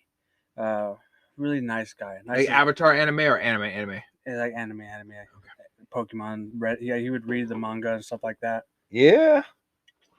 And really just always a good guy. I enjoyed bagging the groceries from because we could talk and talk and talk. And I think I left Safeway, came back, and I think his wife had left him. So like, it was just in his deep depression. Like you could tell, he just wouldn't talk to anybody. And I remember there was a Thursday, and I was walking to the break room, and I see him in there, and he's just sitting there like just staring off, and he's not doesn't say anything. I look at him, kind of just kept walking, going about my business. And then the next week, I read about on I-5 South, I think maybe about Mount Lake Terrace area, a little past that, Lake Forest Park. Somebody had parked their car on the side of the freeway and stepped out onto a semi. And I had read the story, and then when I went to work at Safeway, they said it was him. He killed himself. So I know exactly what you're talking about. yeah, so That's horrible, man. So it was, and I was working with a guy who had served in Iraq, I think, in Afghanistan, and his view was that it was a selfish act, and that it was he shouldn't have done it, and it was just selfish of him. But Everybody can Every- direct negativity yeah. towards mental health struggles, and it's the wrong thing to do. And So I would say shame on that person, because I bet you right now he's got a whole lot of motherfuckers that he served with who've ended their own life. yeah, And are we going to talk negatively about the dead? yeah, Are we really? yeah, and then that guy only knew him at that portion of his life. Like he didn't know that he was the happiest guy, like one of the guys that you gravitated towards because he was always happy. And obviously, this is something I've thought. I know it's something I can't hold on to, but I've always thought, what if I had said something to him that walking to the break room? Because I think he killed himself that Friday or that weekend. And I'm not saying I could have stopped it, but I do wonder, what if I had just stopped and said, "Hey, like, you good?" Like, it was just him and I in that break room alone. So that would have been the perfect moment to say, "Hey, are you good? Do you want to talk? How's everything going?" Like, or even just "Hey, Luke, how's it going? Hope you have a good weekend. I'm going back to work. Break's over." Like, so it's something I don't believe I could have stopped it, because thinking back to how he looked, it looked like it was dead set. He was ready. It was done deal. But I do wonder if, you know, and that's another reason that helps me to not do the same, is because who's gonna think this same thing 10, 15, 20 years later? Like, When what could you I have pass the said pain. something? Yeah, could I have been like, who would pass me, and then I kill myself, and who's gonna think, oh, what could I have said something different? Could I have just given him a look or something like that? So that's one of there's been multiple suicides that in my life. I've only recently learned. So my name Mark. I'm named after my name is Mark Raymond Flores. Mark is a cousin of mine. Mark died because, from the story I was told, is he had a gun, went off, ricocheted, killed him. Raymond uh, was what I was initially told was that his truck was stuck on the train tracks in our hometown, and it hit him. The train hit him. My dad had to identify him, and my dad said the only way he could identify him was because of a tattoo he saw, but that my dad remembers seeing like his face, almost like Jeepers Creepers when he cut like that. My dad, that's how the face was just like sliced off, like he saw. That's it. So Very horrific incident. yeah, well, and I guess those weren't suicides, but there was one of my cousin's son. My cousin had a kid with a guy who killed himself in our hometown. Unfortunately, he was. I think I want to say he was maybe like a basketball or football star, athlete. And I think the story goes is that him and my cousin had gotten into an argument, so he went to the park and called one of the cops that he was close with, and the cop was trying to find him, but they didn't. It was too late. He had shot himself. Um, there's a family member who is a Marine, and I think he got into an argument with his wife on like New Year's Eve or something, and ended up going to the bathroom and shooting himself in the bathroom. He's actually in one of the Marine. There's a Marine commercial, recruiting commercial, where when it ends, there's like that mountain top, and he's on. There's like a mountain, and there's like different Marines that are on the mountain cliff. I think I'll have to send it to you, but he's one of the guys they used for that commercial. but unfortunately, he ended up ending his life. Um, there's that. I've been surrounded by a lot of death. I would say family members passing and seeing their funerals. As of recently, we've had a few friends from high school who Yeah, we have. died um, and it's from drugs. And I can tell you off this, like, with because there's a couple of them that I don't think that's out there, like knowledge Well, wise. speak your truth, man. It's your So truth to speak. I don't know if Marcus Tuggle, I think it was a drug overdose, fentanyl. I heard Tyshawn overdose. Uh, my good friend Dario overdosed. I saw him the week prior to him dying, and we were supposed to hang out that weekend. Like we hadn't hung out in like a long time, so I remember we hung out that weekend, and I remember saying, "Hey, let's start doing this again." And we are like, "Yeah, yeah." And died next weekend. There's somebody else. There's some other people. Uh, but yeah, just growing up, there's always been death. I remember in Texas, I was asking my friend. I'm going to Texas next weekend. One of the guys I'm gonna be staying with, I was asking him about this for the name of this person because I ran track with this guy in middle school, and from what I remember is at the middle school meet, the track meet. I think his brothers were in gangs. So this is Texas, like where, there's a lot of immigrants and all of that gang stuff. Texas gangs are different than the So gangs he up here in threw this up some area. gang signs being stupid at the track meet. And from what the story goes is, I think it was MS-13. They had a sniper rifle set up across the street at the store and headshot him while he was in the living room at his mom's house. So that was a kid I had interactions with in middle school and played track with. But I mean, and then growing up in Texas, that the middle school went to, you had to wear in elementary, you had to wear you had colored shirts, certain colors, and khaki pants or shorts, certain colors. Because other colors are associated with gangs. Yeah, and Like which that, is you got weird the because high Norteños school and the you Sureños, didn't have correct? to do that in high school, which I feel like high school that's where you would really want to do that. But so the high schoolers got to wear whatever they wanted, but it couldn't be gang affiliated. You would have to change. Okay. But So, what do you have to deal with the Norteños and Sureños? I don't know all the members, but I know we would see we'd have some run-ins or you would get punked out or whatever, and I just was Like, I know there were like school. There was times where, I've had friends where they've had school lockdowns because the school was overrun with gang members who snuck in with fucking kids damn. wearing backpacks and shit. And then next thing you know, the kids who were in the gangs in the school would point out the other kid gang members, and there was stabbings, there was fist fights, there was beat downs, there was like hardcore shit. The only movie I can compare it to is Freedom Riders, I was gonna and say that they Gator barely and Gang. touched the fucking That's a good surface in movie. it. I do agree, it's an amazing movie, but they barely scraped the surface. Scraped the surface compared to some of my friends are so damaged because of the violent and clique affiliated shit that they grew up with. That Yeah, they have a difficult time letting their own children wear certain colors, and they go to the military and they turn to somebody else who's great. And I love to see people ultimately metamorphosis into this beautiful, amazing, beautiful star that shines bright in the darkest times. Right? I love that, but a lot of people don't. A lot of people they die because of gang shit, and yeah, I it's wish it sad. wasn't the case. Yeah, it's sad. Well, you take Eric. Do you know Eric Miramontes from high school? I've heard the name. He's in prison now because he killed somebody over at the Motel 6 on 128 a couple years ago. Damn. I remember in high school he was a good guy. Played football with him. Really like honorable, loyal guy, strong. Ended up getting into drugs, and I hadn't seen him since high school. But I think like Ramon and them, and like everyone they'd seen him, but they had said that you could tell that he was deep into the addiction. So the story is that he was at the Motel 6, and some person who was staying there looked at him, and being a meth head, he took it the wrong way, and they ended up stabbing the guy and killed him. So now he's in prison. So it's unfortunate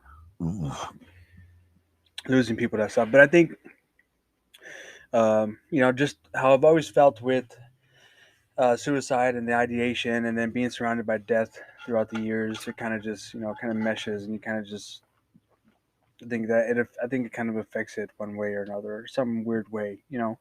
Like you end up wondering what's on the other side. You want to go on the other side. What's there? outside of this, you know.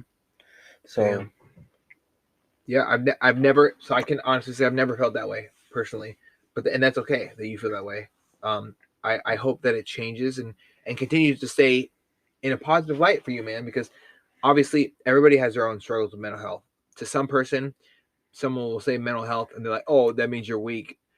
The person that says that is just a fucking asshole. You don't care about people enough, and I can say that with confidence. You don't know what people struggle with. I've had horrible struggle with guilt.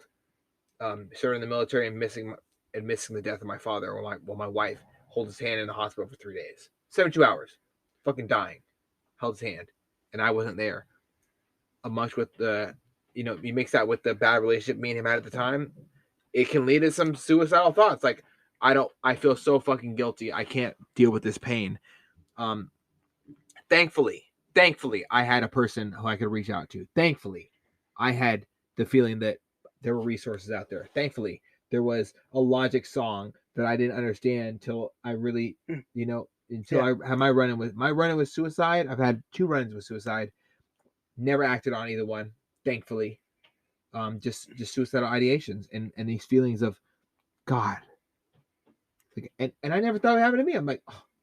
I used to say kill yourself as like, oh, come on, man, kill yourself, dude. That's bullshit. Like, that's how it was. The idea of killing yourself was presented to me. yeah, like video games, like go kill yourself, you suck, or something like that. Yeah, go kill yourself, you suck, or like you kill yourself in Halo or whatever. Like you blew yourself up. It hit me like a ton of bricks. The first suicide I've ever felt, and then every overdose hit me like a ton of bricks. Losing friends in the military I deploy with, I know their children's names.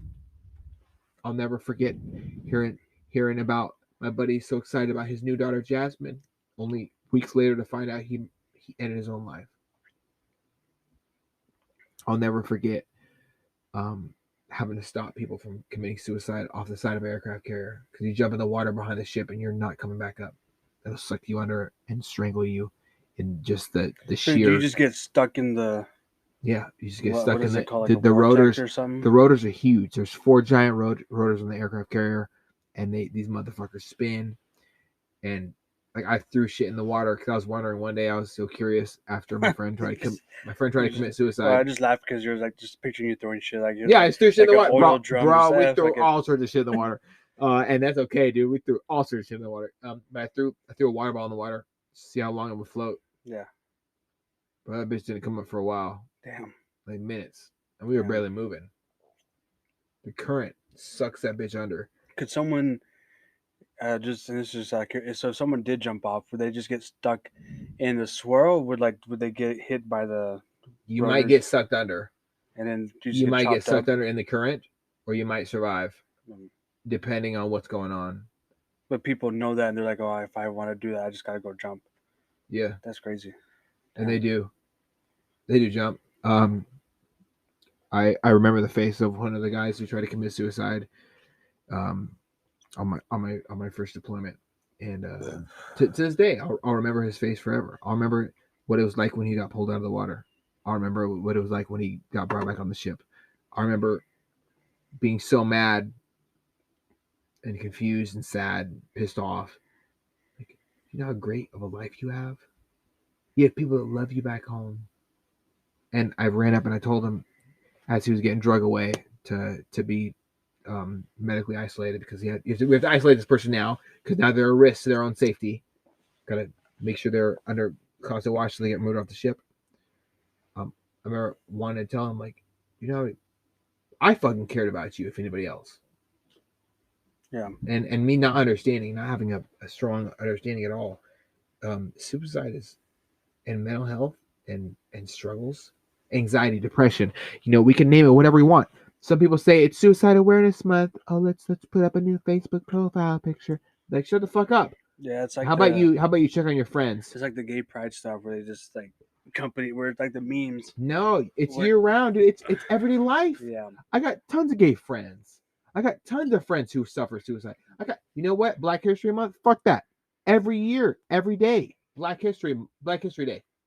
White History Day. Hispanic History Day. Let's celebrate being a Latino. Yeah. Let's celebrate being Pacific Islander or Asian.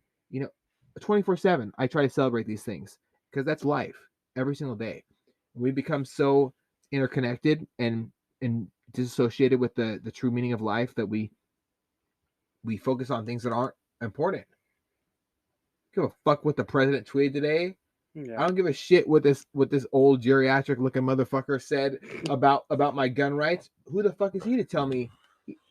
Fire 2 shots in the air is what he said as a home defense with a shotgun. Really? Do you know what these shots do when they come down? You fuck. Yeah, you know there's a thing called gravity. Gravity's a thing, douchebag. Like, I'm not here to rag on politics, but I can say that we need to care more for people around us. I make an effort to let Jackson know and let Jackson's teacher know that I'm super present in his life. It's no secret why I show up at the edge of school, exactly 1,000 feet away from the school building every single day to pick him up. Yeah. It's no secret why Anthony Tripp stands outside of schools armed with his dog.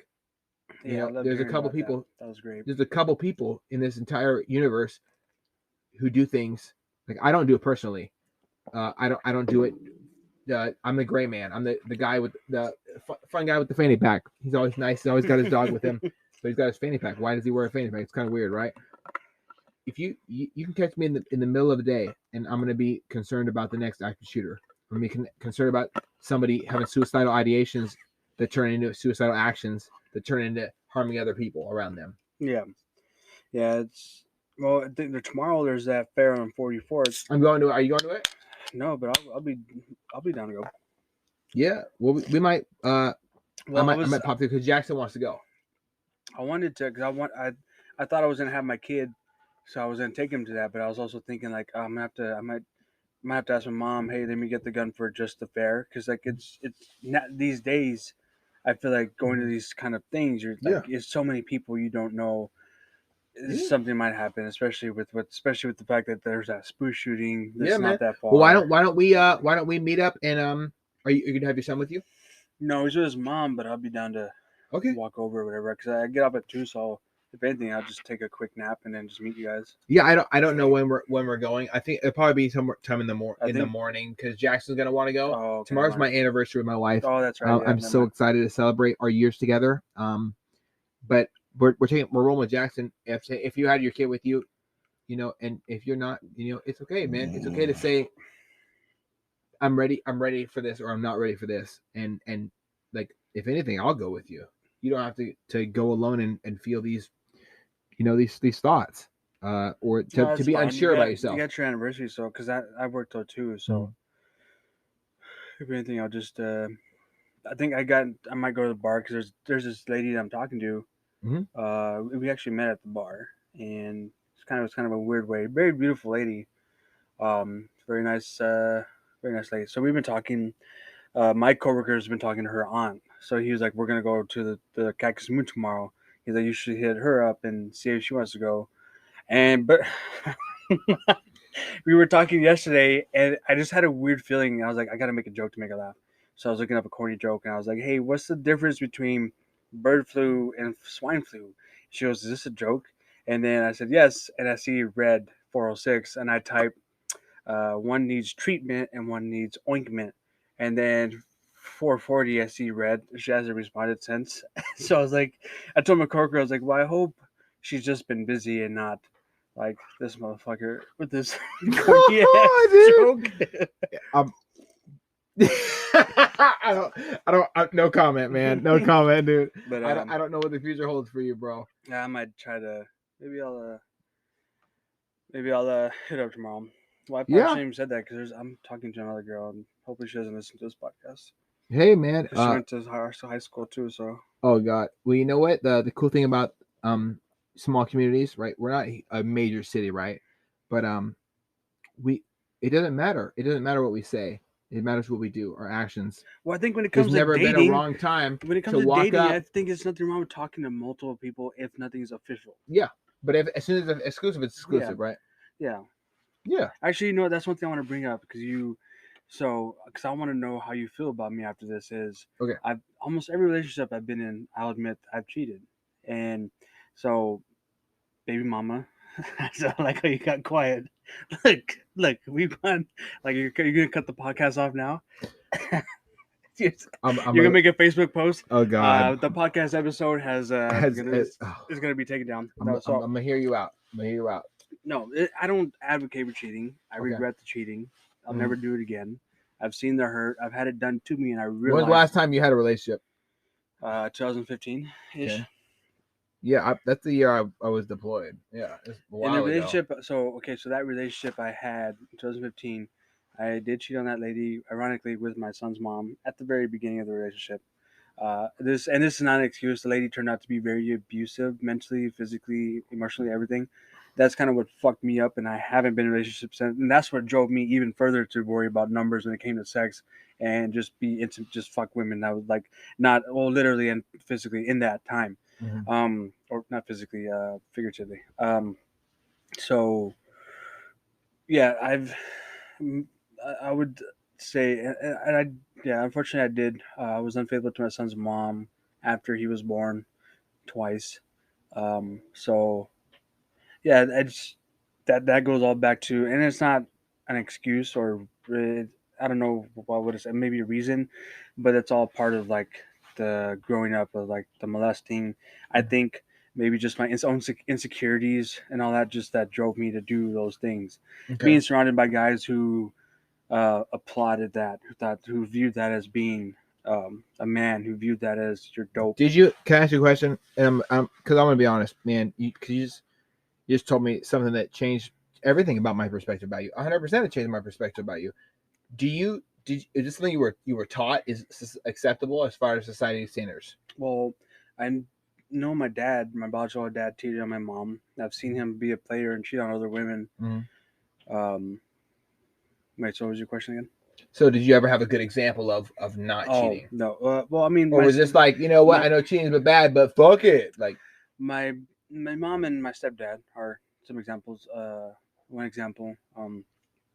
So I think I would say my grandpa and grandma, but I think my grandpa was unfaithful once and did have a child with that, but they've been together ever since. And but this was like, I think, and it was a long time ago. So yeah, I've had examples of, the only real example is, or two, my uncle and his wife, and my stepdad and my mom. But yeah, I've done it plenty times, but now at this point in my life, I realize the repercussions of that, because then I probably missed out on a woman that I could have been with to this day, and we could have had a good thing going. So I'm gonna be honest with you, bro. I'm not gonna look down on you based off of You can call me a bitch. No. You said cheaters were Absolutely bitches. not. Absolutely not. And in this life we gain perspective. Was I completely shit faced when I said that on Facebook? Probably.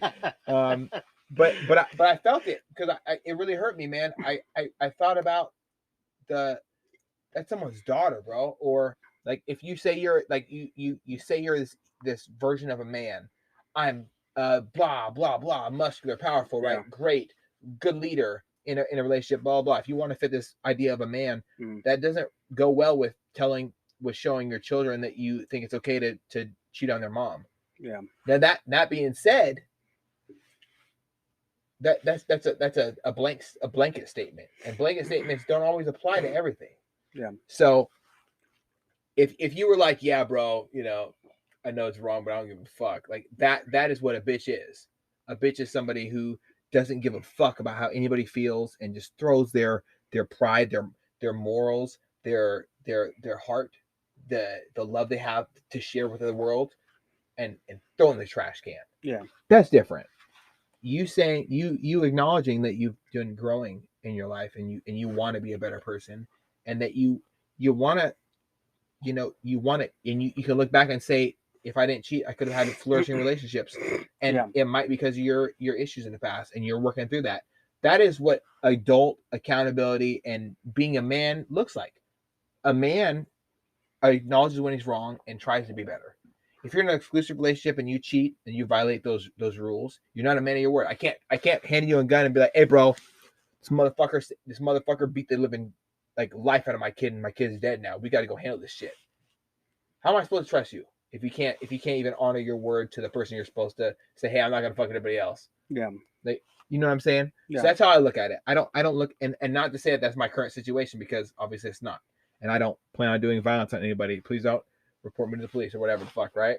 I get cops to listen to this shit. They hit me up, but don't think that statement applies to you, because you've learned from your mistakes in the past, and I don't want you to think I'm a judgmental fuck either. I just don't want my children to look up to people who think it's okay to violate that verbal like if I tell you I'm your friend, you're my friend. Like I could be a brother to you, and show up when you need me, and you can show up when I need you, and we can be friends, and we can nourish the children in our lives with positive influences and give them knowledge, or we can show them poor examples.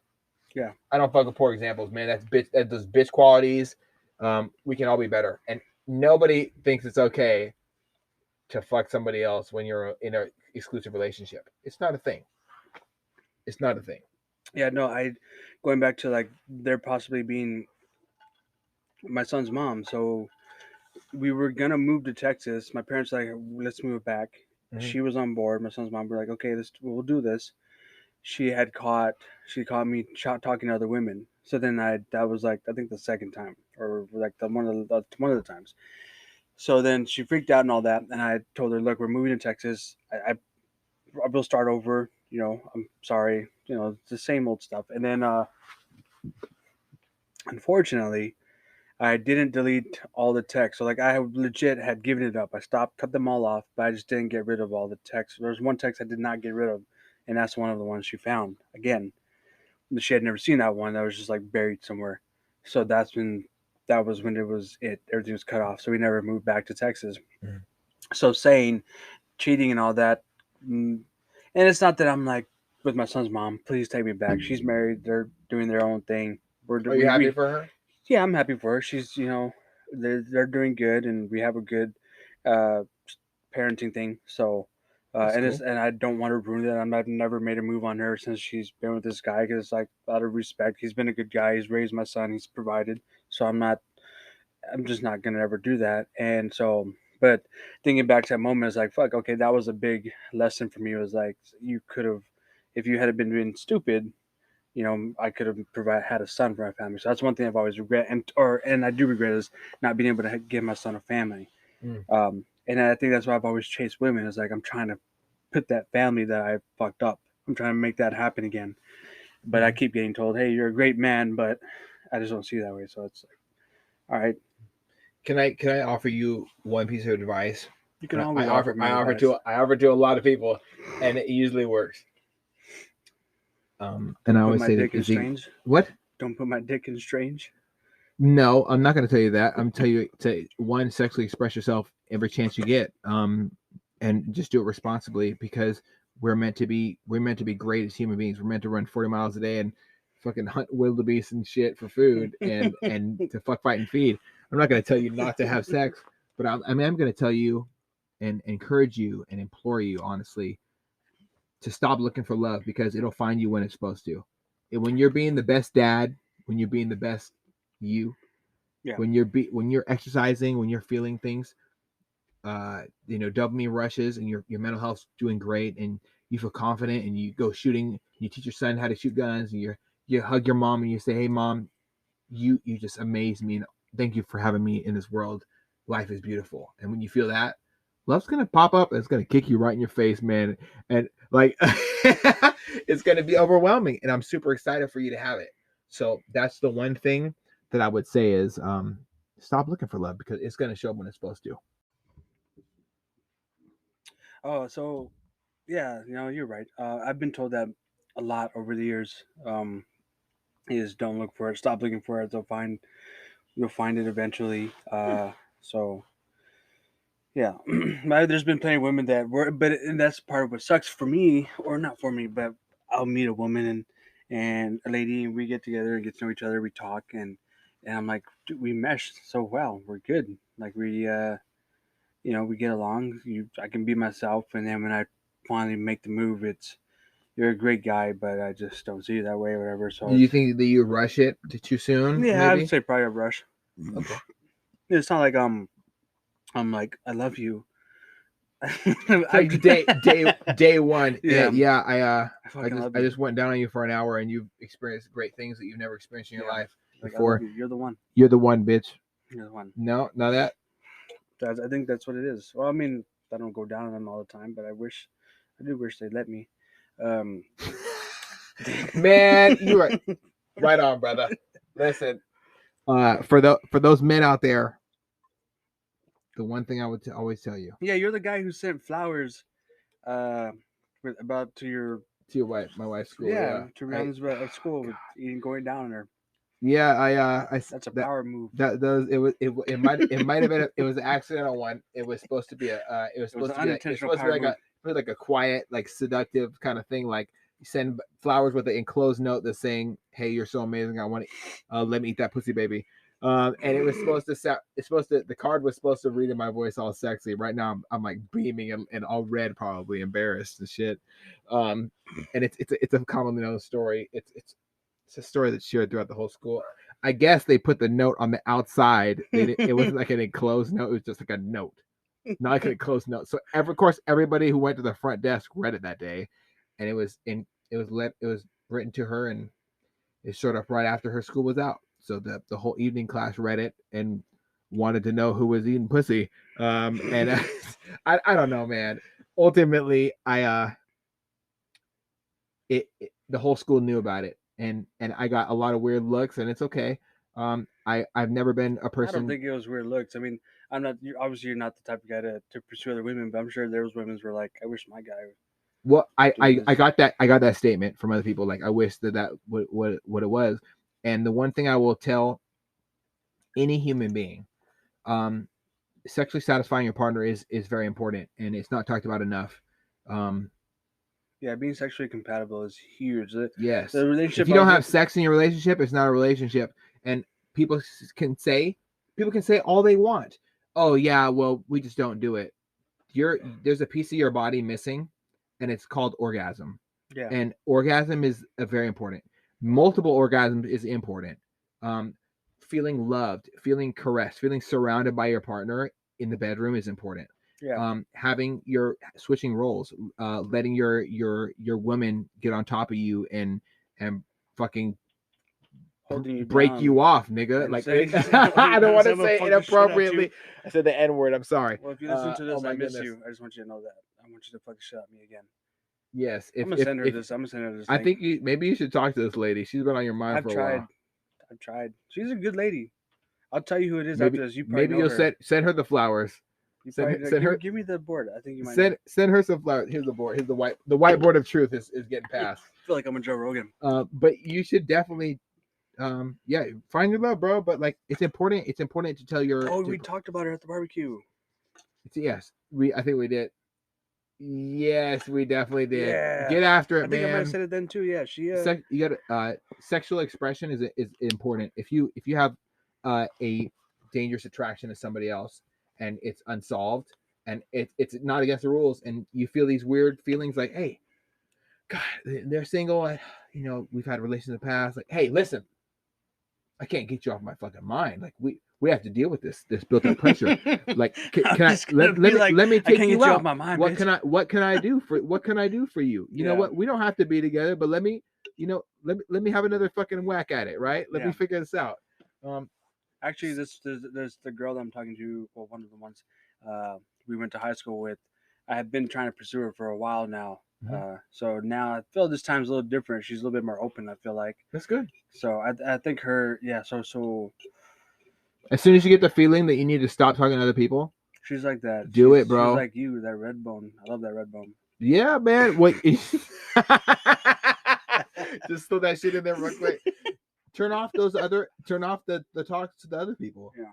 And pursue it. And you know what? Because if, like, when I said love finds you, it really does. It really just shows up and says, hey, I'm here to fucking love you.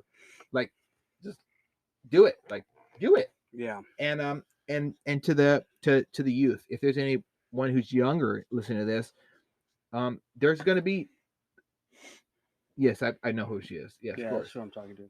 So I'm happy for you. You should, I encourage you to pursue whatever your heart desires, brother. And I always encourage people to do that.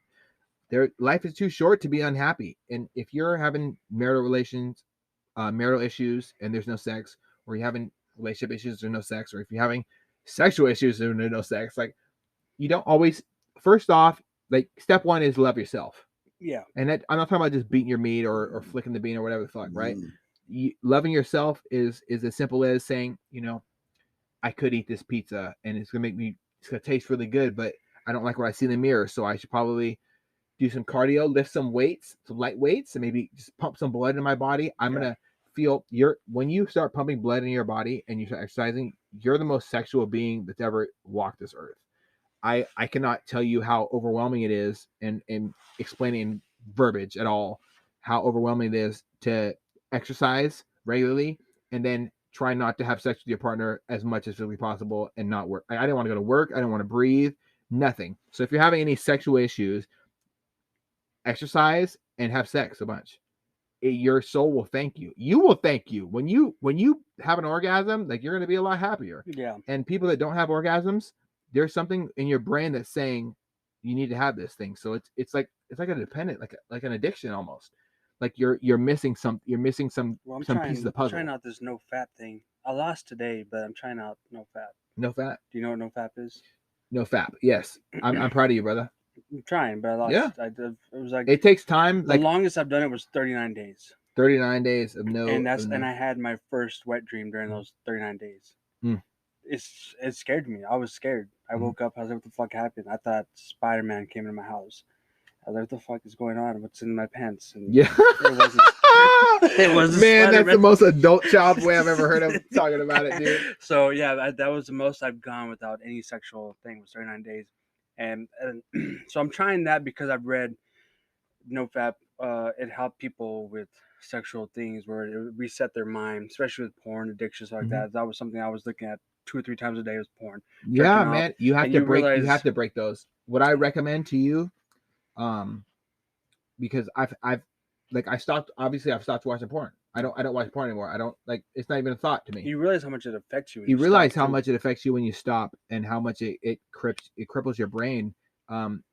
Being free of your mind to, instead of thinking about porn, like now I think about my partner. I think about this person who I lay in bed with every night. Yeah. And that's like there's like this missing check in the box when it comes to porn that you don't think about. This last check in the box is it mine? Is it real? Is it tangible? Can I reach out and touch this object? And do I hear real sex noises instead of these fake whines? Yeah. I'm not ashamed to say that, like, I'm a human being. Like, I grew up, I didn't know what sex was. I learned that through porn, and there's more to sex than just laying pipe. Like, how you move your hips, different angles, what your partner enjoys, the way her breath gets choppy. These things all come into play. Where you place your hands. Porn is not going to tell you that shit, and that's where I know you've had sex. Obviously, you've had sex in the past before. I'm so so you so you've had these emotions before towards women, and you want to please them. Yeah. A good sexual partner wants to please their partner no matter who it is, and it's good that you have that mentality. I couldn't tell you how many times I've lectured young men in the Navy when they came and asked me why their relationship isn't working. And I've just told them different things, and because I listen to other people, I'm not an expert in life. I'm not an expert in sex, but the best thing we can do is just to be open with a partner. Tell them, like, it feels good when you do this. It feels good when you do that. And that can lead into different levels of orgasm and different levels of comfortability. And you need your partner to be comfortable and relaxed, and to be open, and to be, connect soul to soul with you, to have the best sex. The best sex happens when everybody's chill.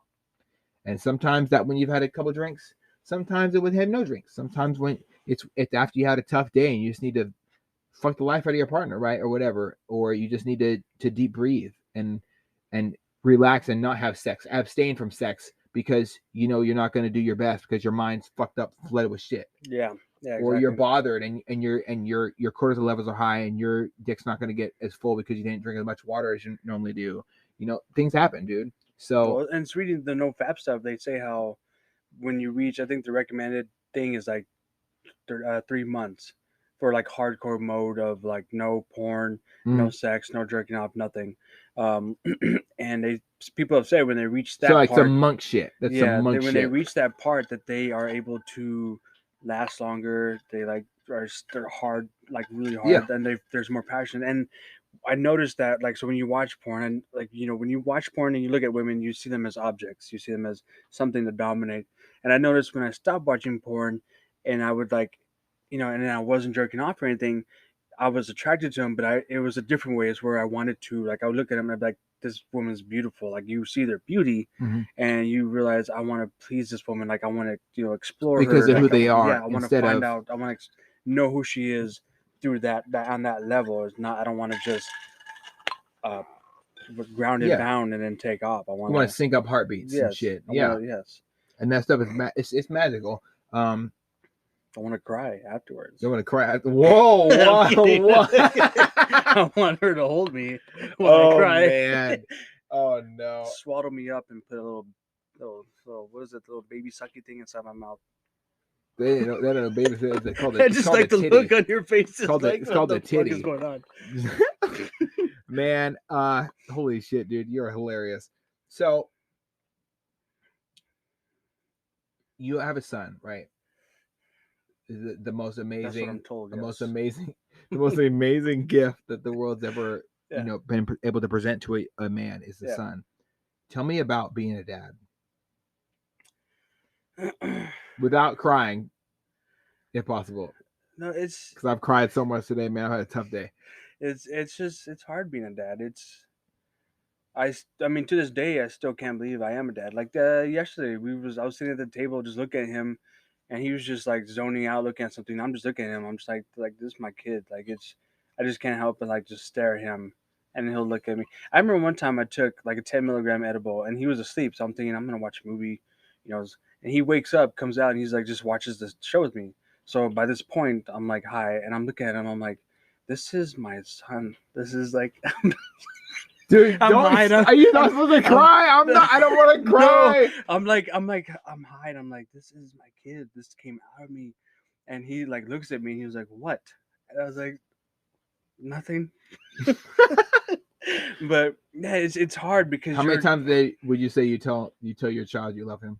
Oh, every day. I call him my little chipmunk. So I come home and I'll say as soon as he comes home, he calls me like his big chipmunk, and so I'll come home. Like I think Tuesday it was nice because what was the first day of school? Wednesday. I get home and I waited outside and I washed my car. I was waiting to wash my car. I stayed outside waiting for the bus to come, and I was talking to my friend Derek, and so I get the notification bus is almost here. So I'm like, all right. So then I wait, and the bus comes, and like he just runs up and he's like, "Dad," and runs, jumps up, gives me a hug, and I'm just like, in that moment, I'm like just that. It's like he ran up and jumped in your arms and gave you a hug. Huh? He ran up and gave you a hug. Yeah, he was like, Dad. He was like, I'm excited. He was excited. Told me about his day. I was like, how's your day? And that was the day that he helped me like wash my car because he went inside. He was relaxing, and he came out and washed the car with me, and he was very excited to tell me about his day. So just those moments are the greatest moments, especially when he's like, he starts asking questions out of the blue, and that's when like it really gets. That's when it strikes me because he's like. When he's doing like, are you proud of me, or are you, do you love me, or blah blah, or am I like? It's just he asks you deep questions like that. Yeah, and it's just like it's that's where I'm like, yeah, of course, like I do love you. Those are moments where in my experience, because obviously I'm not a dad. I've had 2 children. I've had the opportunity of helping raise, and it was the most beautiful thing I ever experienced in life. It's like. Nirvana. I know my purpose is helping other people and loving other human beings. There's no words to sum it up. I mean, I know people talk about like as far as fitness, it's called the pump for like the muscle orgasm or whatever the fuck. For like as far as sexually, we talk about the sexual orgasm. We don't talk about the heart orgasm. The heart like bleeding everywhere, like big the moment where you feel most loved. And I would call it like the biggest moment of healing for your heart. We have different terms, I guess. Huh? Heart orgasm. Heart orgasm. Yeah, I think there's a word for it. There's probably a word for it, like Heart orgasm. love overload. Love overload. I don't know. Like, Yes. but It's to definitely say a love overload. it's definitely a love overload. It's a heart orgasm. It's a heart orgasm, right? So I'm gonna call it the heart orgasm from now on. Then it's official. Thank you, man. So heart orgasms. Do you have I got an Urban these Dictionary every of that. day? Do you have these every day, or like as a father, is it some days? Is it like better than others, or is it stronger than others? Yeah. Do you feel extra extra sensitive some days when you're not so sure about yourself or not so confident? Does your son bring that confidence? Like what is he to you? Yeah. So it is every day because it's being a drug addict. Those like being able to whenever he tells me he loves me or I see him or he gives me a hug or whatever, those are the most highs. It's a more better. It's a better high than any other drug could give me than In the coke whole or world. anything. And I mean, I do love my drugs. Not now, but I did. And um, so they at the time, they gave me a lot of, and that was a lot of the reason why I turned to drugs was because like with the suicide and depression and all that, I wanted to feel. I didn't want to feel. That helped me to not feel. I guess in a way, it helped me to escape reality. But yeah, having my son, like when he says "I love you," or like at night when we're brushing our teeth together, and I see him out of the corner of my eye, like mimicking, like I see him looking at me how I'm brushing my teeth, and he does it the same way. And he randomly does it sometimes where I'm like, if I'm doing like scratching my head, he'll start scratching his head the same way, and he'll like watch what I do, and he'll just start mimicking like. And I've only seen that in movies, so when you see that in person, you're like, it's like he's just being silly. So he's just like that in those moments. I'm like, that's where it's like you kind of laugh a little bit. Wow. And so like I mean, yesterday last night we went to Chick-fil-A. And we're in the drive-through, and I'm bumping Jump Around by House of Pain, and we're both just sitting there nodding our heads and just like, and to him, I know in his mind he thinks this is. I can tell in his face like he's like I'm the shit. We're the shit right now. Like my dad's bumping this song. There's people around hearing us. I'm bumping it loud, and we're just I'm just kicking it. I'm just relaxing. Mm-hmm. And doing that, bumping Eminem, and he's just like bumping his head, and like when Eminem starts rapping fast, he starts like moving fast, like he's rapping. So it's like those little moments are like nice moments to have. So those are the ones that are like it's like peaceful, it's serenity, it's Valhalla, it's nice. It's Nirvana. This it's better. ultimate. Everything comes around full circle and connects perfectly, and life just bleeds every single color on the Pink Floyd album. Yeah, exactly. You know what I'm talking about, right? Yeah. The laser light show, and everything's beautiful, dude. Absolutely, wow. I gotta say, I'm how Russell said he did that acid. The laser show, yeah. Yeah, if Russell, if you listen to this, I know what you're talking about. Cause when I first did acid, I did 5 hits off the bat. I thought it was like weight dependent. It's not weight. 5 hits. Damn, man. I thought an apartment building was breathing. Like it's pretty crazy. Yeah, But I don't fuck with acid. I never have, and I probably never will. Yeah, I wouldn't. Yeah, I wouldn't. Yeah, it's my personal choice. I don't judge others for it, of course, because like why would we? Well, I like psychedelics because of the whole mind expanding thing, in moderation. When I was using it, it was just I was a kid. I was like, let's do as much as I can, see where it takes me. But now I see the benefits of like I think some veterans are doing it with PTSD where they do the ketamine and stuff like that. So I'm hoping things like that. Mushrooms. I've talked to a couple people in the Liquor Cannabis Board in Washington State. They believe that it's gonna that psilocybin and different like mushrooms and other psychedelics are going to be legalized in the next 5 years, hopefully. I personally think that there's different things for different in different doses for different people, like different strokes for different folks, right? Pretty much. Yeah, so exactly. everybody has something they can do to help them, and I've watched people do microdosing in my life, and the effect it's had on people who wanted to end their own lives is beautiful. Well, I can't thank whoever came up with the idea of sticking mushrooms in the mouth enough for inspiring so many people down the road.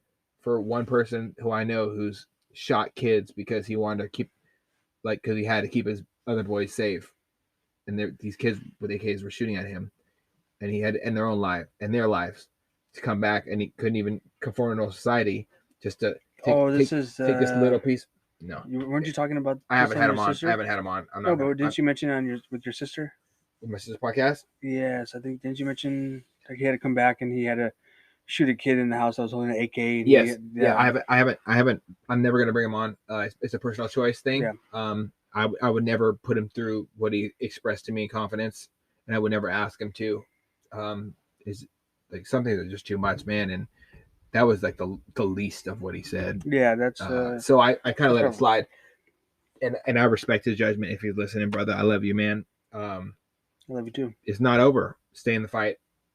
Your children's lives are worth it. Stay here, please. And I will say with mushrooms, every time I've done them, even though it was like, let's see how far we can take it afterwards, I wasn't depressed for months.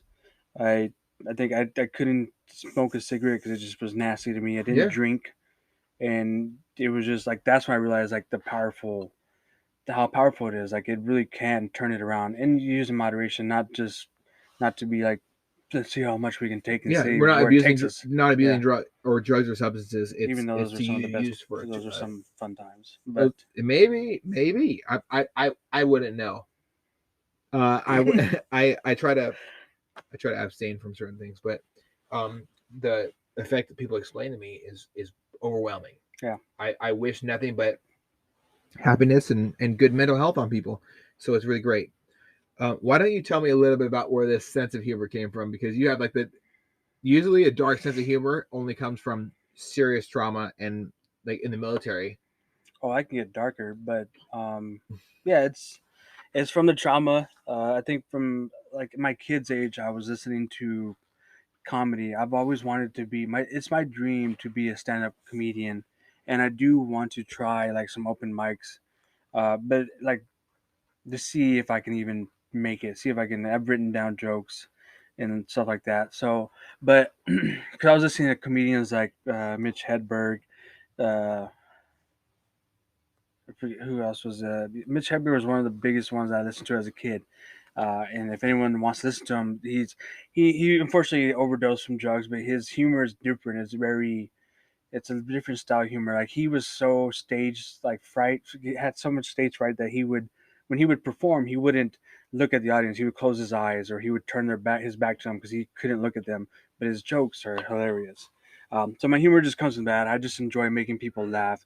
I like to push the edge a little bit. I like to be that one where people are like, "Did he really just say that?" Or I've made jokes in safety meetings. You made me laugh so fucking hard. Like, called it a heartgasm. I was like, wait a second. And it took me a second to grasp the gravity of what you said, because it really is a heartgasm. Like your heart being overwhelmed with love. Well, and it's also like J. Cole said in one of his songs that, what was it? Something about the joke. If it's about how most jokes are funny because they're true. Yes, Joe Rogan talks about that often. Like, like if we drink whiskey, and we're sitting here drinking, and Tim Kennedy talked about it on his podcast with Joe Rogan. He said, if I drink whiskey, I want it to get me fucking drunk. I don't want no watered down. If I want champagne, I want it to be at 36 degrees. Exactly. It needs to be perfect. I want my coffee to be nice and hot and from Colombia, and I want to taste the sweet nectar of the Colombian people. I don't want no watered down dirt water from Starbucks. I want real shit. Yeah. And that's how that's how I treat this podcast 100%. I'm not no fucking superstar. I say a lot of messed up shit. Yeah. And it's okay. I have real, but at the end of the day, I can sit here and I can say I have real conversations with real people. You didn't have to come over here and tell me about how it was to feel like you want to commit suicide and how your son's your saving grace and how you still don't want to be here, but you do, and it's weird, and you don't understand. Yeah. But you try every day, and you're proud of your son for persevering with jiu-jitsu, and you love sex, and you want to have a great relationship that involves great sex, and that there was no one to teach you that, and it's still a weird balance. I want my conversations to be real, raw, authentic. Authentic is like, if that was one phrase that can apply to me, raw, authentic. I want real people raw and authentically expressing themselves. I don't want to hear the nice shit like, oh, and then my mom told me that I was grounded. I didn't want to be here anymore. I don't want to hear that. I want people to actually hear what you struggled with. Yeah. So that hopefully they can take 1 fucking millisecond of what you just said We'll call it and the apply it to their life. raw authentic roll. Raw authentic. People Raw. need that. Raw How many- authentic roll. How many people are Like sushi roll, because raw sushi roll. The raw roll. Raw authentic roll. yeah? There's a lot of Well, lot I mean, and then yeah, I love 'cause raw roll. yeah, It's the best thing to provide.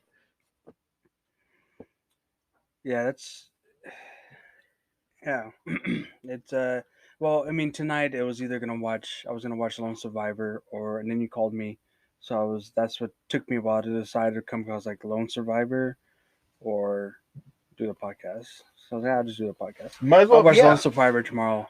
Dude, Lone Survivor. It's okay. It's an okay movie. It's What do you alright. mean it's an okay movie? I read the book. It's The book's alright. better. It's alright. The book is it Way really more does it all. detailed. Yeah. I want my Listen son to watch listen it. to him speak is Yeah. overwhelming. I never finished the full episode of him and Rogan, but Do it, man. Just go get after it, dude. Get after it. Put yourself in the fire. how much time do we got?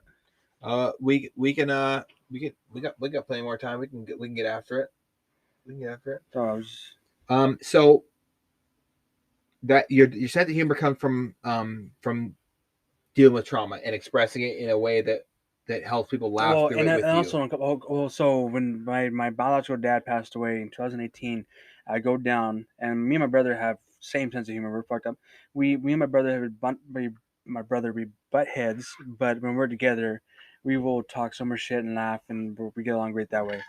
So we go down. My dad, when we were kids, he used to always say, when you come down this summer, I'm going to buy you these dirt bikes, these 4Runners, so you can go around the desert and shit like that. He never bought us the bikes. He would send us pictures of what he was going to buy. He never bought it. So our dad passes away, literally, like, not even hours after he does. My brother texts me and he says, so does this mean we're not going to get our dirt bikes? Laughing through the hard times kind of thing. Yeah, so that's how we deal with trauma. So then we're seeing our dad's body. So we're saying our final goodbyes, and me and my brother are standing there. Our older brother's like, oh, and his wife, they're like, we'll give you your piece, and so me and my brother are sitting there next to our dad's body, and my brother goes, I really want to do a Snapchat filter right now, and I was like, for a second, I was like, I saw him grab his phone. He goes, I can't do it. I was like, oh, Dad, let's not do this. But our dad, when he was alive, he knew how our humor was. Like he would always say, I can't wait to see you guys this summer. And when we go in like the first week, me and my brother, he would be like, when the fuck are you guys gonna go home? Because just how we're joking around, just humor, just talking shit. My dad would be that way. My dad had the cul-de-sac bald cut. Oh Lord. So my brother had to shave his head one time. What he did was he cut his head, but he left a triangle on the back. And so my dad was going to church everywhere. People in the town were like looking at him weird. He's like, why is everyone looking at me weird? And finally, someone was like, you have a triangle on the back of your head. He was like, you fucking kids.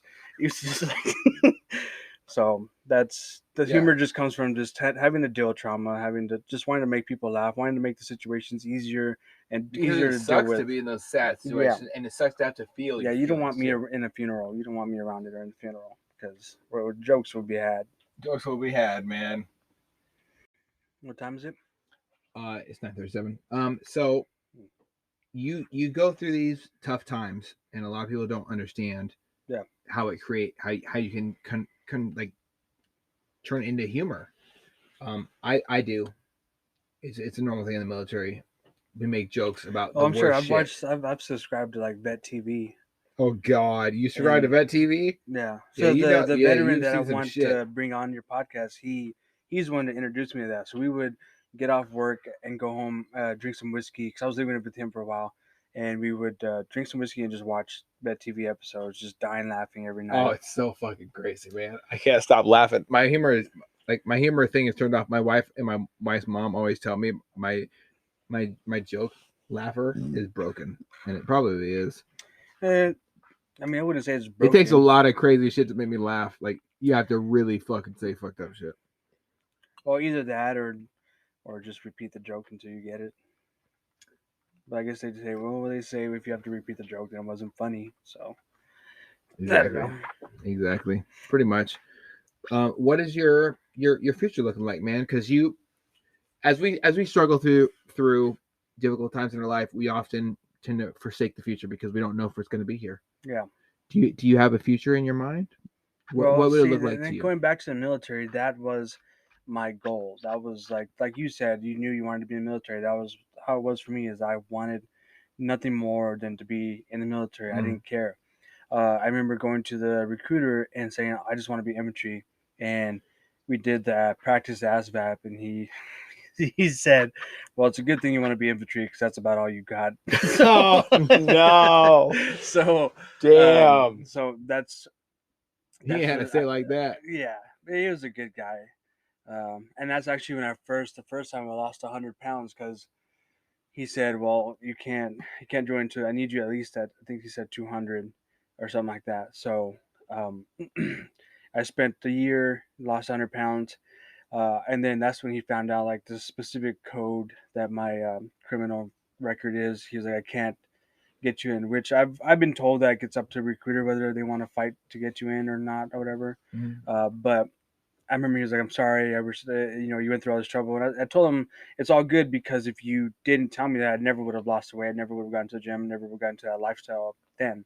Um, so yeah, that happened. So that, I mean, that sucked. I always just wanted to be in the military. So after I couldn't do that, that's kind of like my whole future plans kind of disappeared because I felt that was just my purpose was to join the military. I wanted to join the military, do a full 20, and then retire, and that was it. That was my plan. So after that, I just kind of went through random jobs, and then so now that I got with this company, um, I think and you recommended going to the elevator stuff. So Yeah, brother. I Come join us, I man. do It's want to real look simple. into do Turn that. wrenches, do what you're told, you get paid. So yeah, I think that would be good, especially the pay and all that. I want to I'm at the point now where like I want a house. I want to have like just even if it's just me and the boy, I'm fine with that. Like, cause I can be like, this is our place. Like this is our place. So The relationship you have with your son is something that most people would die for. yeah. So Like, I'll tell you what, if I could have a wish to if I had cancer and I had only a little bit of time in my life and I had one wish, I'd wish just to have a son and to share this knowledge that I'm sure I've you have built a with. son one day. Oh, I got plans. And if I have a daughter, that's awesome too. I'm super excited for children with Rhiannon. She's a phenomenal woman. Holy shit. We have our hands cut out for us with this world because I don't know if this world is ready to deal with a child that we spawn together between her fierce love for her children in the future and me being a cold-hearted fuck when it comes to certain topics and dark humor. Yeah. It's going to be interesting for sure. I'm slightly nervous, but not as nervous as I used to be. Well, when do you guys plan on having kids? Next year, as soon as her knee heals, baby, pop it out. Pew pew pew pew pew pew pew. Like 10 of them. No, we plan on having 2 kids next year, and I'm pumped for it. Is that like 2 kids? Yeah. So even if it's like 2 girls, you know, if the stars align and we want 3, then we might go for 3. But I think 2 would be happy. I mean, if I have 2 girls, I'll be happy. 2 boys, I'll be happy. If a woman bearing your child is the most beautiful gift she can ever give you, and it's not like a gift; it's more like an investment. Yeah. You created this life together, Mm-hmm. and now you give it tools to navigate its own life. And the next thing you know, it's 18, and it's asking you why you need to walk into school on its fucking first day of senior year. Yeah. And it can I can go alone, man. Like I know for sure when my kid's gonna be like a senior in high school, I'm like, I'm gonna give you a kiss on the fucking cheek. I don't give a fuck. yeah. I'm like, Yeah, you get punch your ass over here. his friends right in the You face. fucking- Hey, how old are you, man? Bop! You think it's funny, bitch? Yeah, God, I know that love for children is so important, and I wasn't loved enough as a child. I can say that comfortably. What about you? Do you feel like you were loved enough? Yeah, I would say I was loved enough. With my dad, he loved us, but I just don't think he knew how to express it because he had my older brother, a half brother, and then another brother that I've never met from another mom, and he's said we probably have other siblings out there somewhere. So from him, yeah, I felt love. I just in his own way. I never really knew my dad like I would like to. So, but I definitely felt like I was loved, especially from. 'Cause I was raised by my grandparents, same way my kid is now. I was raised by my grandparents, so I knew the love from them. Um, so I had that love. So yeah, I would say I was surrounded by love. I had a lot of love. That's good, man. Yeah. Well, the one thing that I never that I was trying to get around to in a smooth way. I'm not the best at asking difficult questions. Do you think you love yourself enough? No, but sometimes I do. Sometimes I'm able to like see the qualities of me that I like and that I love. So I would, some one of them would be like understanding. Like I do have the ability to understand both sides from a very what I think a biased point and think logically in the moment. Like what to see that okay, I'm wrong. Like, and I'd rather say yeah, you're right. I'm wrong. I'd rather say I'm wrong than be the type of guy who just has too much pride Yeah. and not say that or continue down that path to try to prove myself right. You just dig yourself a hole. So, but there's yeah, sometimes I don't love myself. I mean, even when I was physically fit and I was lifting weights, you know, I still it was still hard to love myself because I still see like right now I was the weight that I was when I started to lose 100 pounds. Now I got to do it again.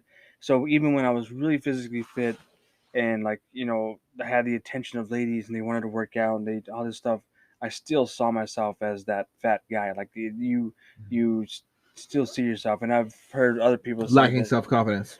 Yeah, but you just still see that fatty McFat. You still see that person. You doesn't. I could have abs and everything and be shredded as fuck like you were, but I'll still see this fat dude that I'll still see him. Like it's not. Mm. It won't go away. There might be ways to cope with it or whatever, but it's always for me. It's always going to be there. That's what I feel about me being really skinny. Like the hardest part about me in getting injured recently is the fact that I can't exercise the way I used to. So I had like a ridiculous amount of good size that I had put on over the years, and I felt like it just diminished. And does being injured suck? Yeah, but mental health, letting that be injured is what is really a Well, dangerous and thing. I will say with mental health, working out, lifting weights, it helps. It does help to deal with it, but like recently when I was like running and boxing, um, and you push yourself to the brink of exhaustion, like even though I wasn't suicidal or anything, I was just so mentally and emotionally exhausted that it was just hard to. You're just depleted, as you know, you're just like it's almost like there's nothing there. So I guess in a way that helps because you throw everything out that you can't really feel anything. You're just so exhausted you'd rather sleep or something. All So right, man. Yeah. I mean, I got to. What advice would you give to somebody who is currently struggling with anything they're going through right now? I mean, that's hard because as someone who doesn't really reach out, as you know, like I would guess I would say from my perspective is throw those red flares up, make a post, even if it's it's just try to maybe you get someone to reach out to you, but definitely reach out to someone, speak to a therapist. I talk to a therapist. There's I know there's that site BetterHelp that you can talk to people online. Yet you don't have to leave your house. It could be any time of the day. Just video chat or not video chat and just talk to them. Talk to somebody. Maybe journal. I've done that a few times. I noticed that helped. Maybe talk to yourself. I've done that driving to work or driving around work and you just talk to yourself. Um, I think that helps a lot. Just finding any avenue, find something you like, whether it's diving into anime or video games or something to escape that, and just do it. That way you can have that. Surround yourself with people that you know make you feel better, because then they help you bring you out of that darkness. Um, Me personally, I like comedy, so I watch YouTube video clips of podcasts like Hey Babe or Taste Buds or Joe Rogan, Bad Friends, where they just laugh and so I can laugh and then my days are good. So that's my way of watching a movie. I watch romantic comedies just to get me in a good mood, but then I get sad because I'm like, fuck, I don't have anybody. I'm alone. No, No, I'm kidding. I'm kidding. There's still time, brother. But no, my advice. Just keep fighting. It'll come. um, don't someone cares about you, even if you have nobody. Just find somebody. Put yourself out there. Uh, Follow some groups. Get into some groups. Get active. If you're struggling with addiction, go to an NA or AA group. I've been to those. Those are good. There's some good people there, but I believe like you had what's his name, Taylor. You had him on. Taylor, that guy, man. It was I had I had canceled the rest of my plans for the rest of the day after listening to him, because he said so many impactful things that really shook me to my core. I like listening to him because the way he talked, the way he spoke it was very nice. And but yeah, just like he said, like those meetings, they're good to start. But I don't go to them anymore because like it's just while they are good to start, I like to drink and you have to cut everything out. So I feel like it wouldn't be a good service to them if I kept going, but I still drank outside. Mm-hmm. But those groups are good. They have plenty of information. Go to any. He pointed it out. There's the Alano Club that I used to go to. Great people there. So get the help through there. Call hotlines. Just get help. Talk to somebody. Find fitness. The release of dopamine and the release of dopamine and sex. Same when you orgasm is overwhelming. Well, and then if you and obviously we would like to keep people off medication, but if you have to get on antidepressants, do it. It's helped me. When I told you earlier, I do have Adderall, so that's as a kid, I think it didn't help me because, like as you said, it's not good to put that in a kid's brain. But as an adult now, as an adult, it's helped me because it improves my mood for one. Like obviously it's a drug, so I actually, if I was on it now, I think I would say a whole lot more. We would talk a lot longer, but I get happier. I actually want to engage with people. I want to talk to people. I can actually focus and get work done and be more organized. Without Adderall, I'm a mess. I'm sure listening back, we'll see how we went all over the place. But dude, honestly, I don't expect these conversations to be A to B's. A to B's are stupid as fuck. A to B's are controlled conversations. I want to hear who you are and what you've experienced and how you feel in the moment. Yeah. I don't care what drugged up version of you sounds like. I care about the truth and honest you. Yeah. When you shed your light on the world. I really do appreciate you coming on, man, and taking time out of your day. I know you got to work in the morning. There's nothing more important to me than being able to listen and be just even an ear. Like even if you call me tomorrow and said, "Hey, pull this shit off or don't release this." No, I want to sitting here and listen. I appreciate that. Yeah, it's really important to me. We're gonna keep this out. I definitely want to do this again. I do want to say that to those who listen to this, I'm gonna share that GoFundMe for my friend again. His family lost their house in a house fire, so right now they're struggling. They're staying at a friend's house. So I'm sure Eddie will tag me in this. So if you feel like donating, my good friend's a war veteran. His family's good. They took me in when I was at the height of my drug problem, and gave me a place to stay and helped me and my kid. So, if it would be nice if you can share or donate. But also, thanks for having me on. You're a great guy. Thank you, definitely, man. As Russell said, I see this friendship being something that lasts a lifetime because you're a good person. I want to keep you around. Same like you and Ramon, you guys are good people that as recently kept me on a good path. So, well, I hope to continue to be of aid to you and to be a friend to you and a brother to you and to help your child as well. You care about your kid, and that means I care about you and your kid as well. Yeah. So I appreciate you, and you saying that I was an angel was a very overwhelming thing to hear. I'm gonna have to take time to process that because some people have told me multiple times in my life that I walk in the steps of angels and things like that, and it shakes me to my core every time I got goosebumps already. You're an angel / NPC. Okay, NPC. Yeah, I'm just here. I'm just here. Well, no, I'm because just you're an here. important person that nobody can play. Like you can't. You're just an important. You're an important part of the storyline. I think of everyone's life that comes into, or whose life that you come into. So, and Well, it's evident I by hope all so. the podcast episodes so far. So, I hope so, and I'm so thankful for you to taking time out of your day to share what you struggle with. Like I don't need somebody on here to say, oh man, yeah, I wanted to kill myself and then yeah, I got help and it was good.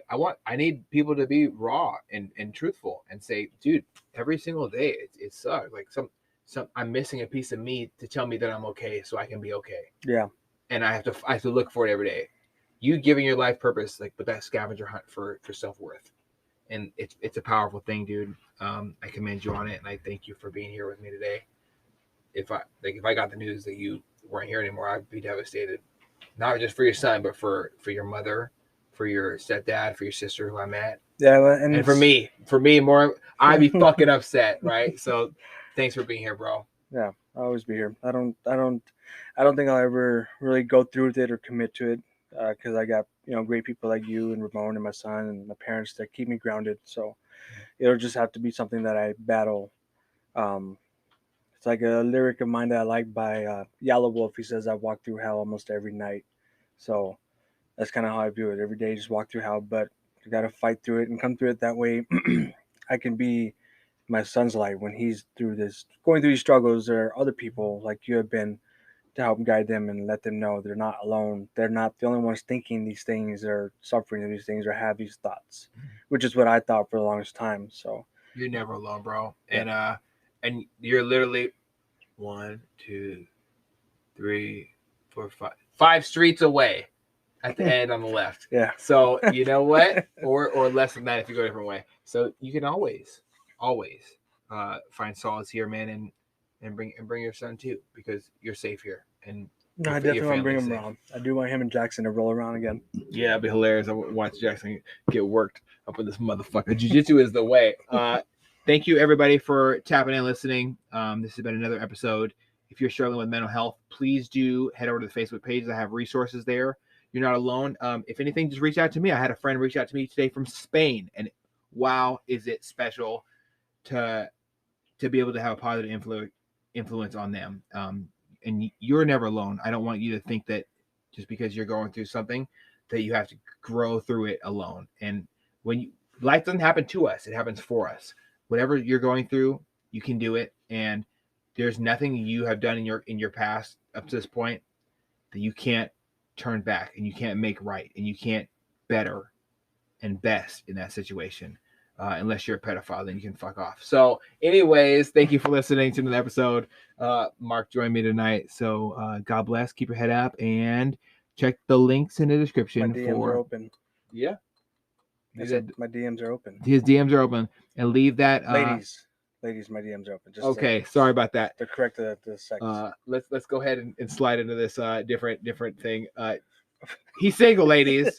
And he wants to he wants to do great things. This is not a PG podcast. This is explicit as hell. It's in the description. I do fellatio. It's listed as description. He's willing to do what it takes to get the job done, ladies. He's single. He loves his son. Does fellatio mean go down on both sexes? I don't know, man. Okay. Well, I go down. All right. He gets it done. He gets it done. Lick it before you stick it. It's a law of life for all men. Exactly. Like it's like you the don't, candy. If you don't, go home. Just go somewhere else. So much One love to love. all the listeners. I hope y'all, in light of the current situation, keep your head up. Yeah. Hug your family. Stay up. Try to bust a nut tonight. Or not. Or One not. love, guys. Stay alive.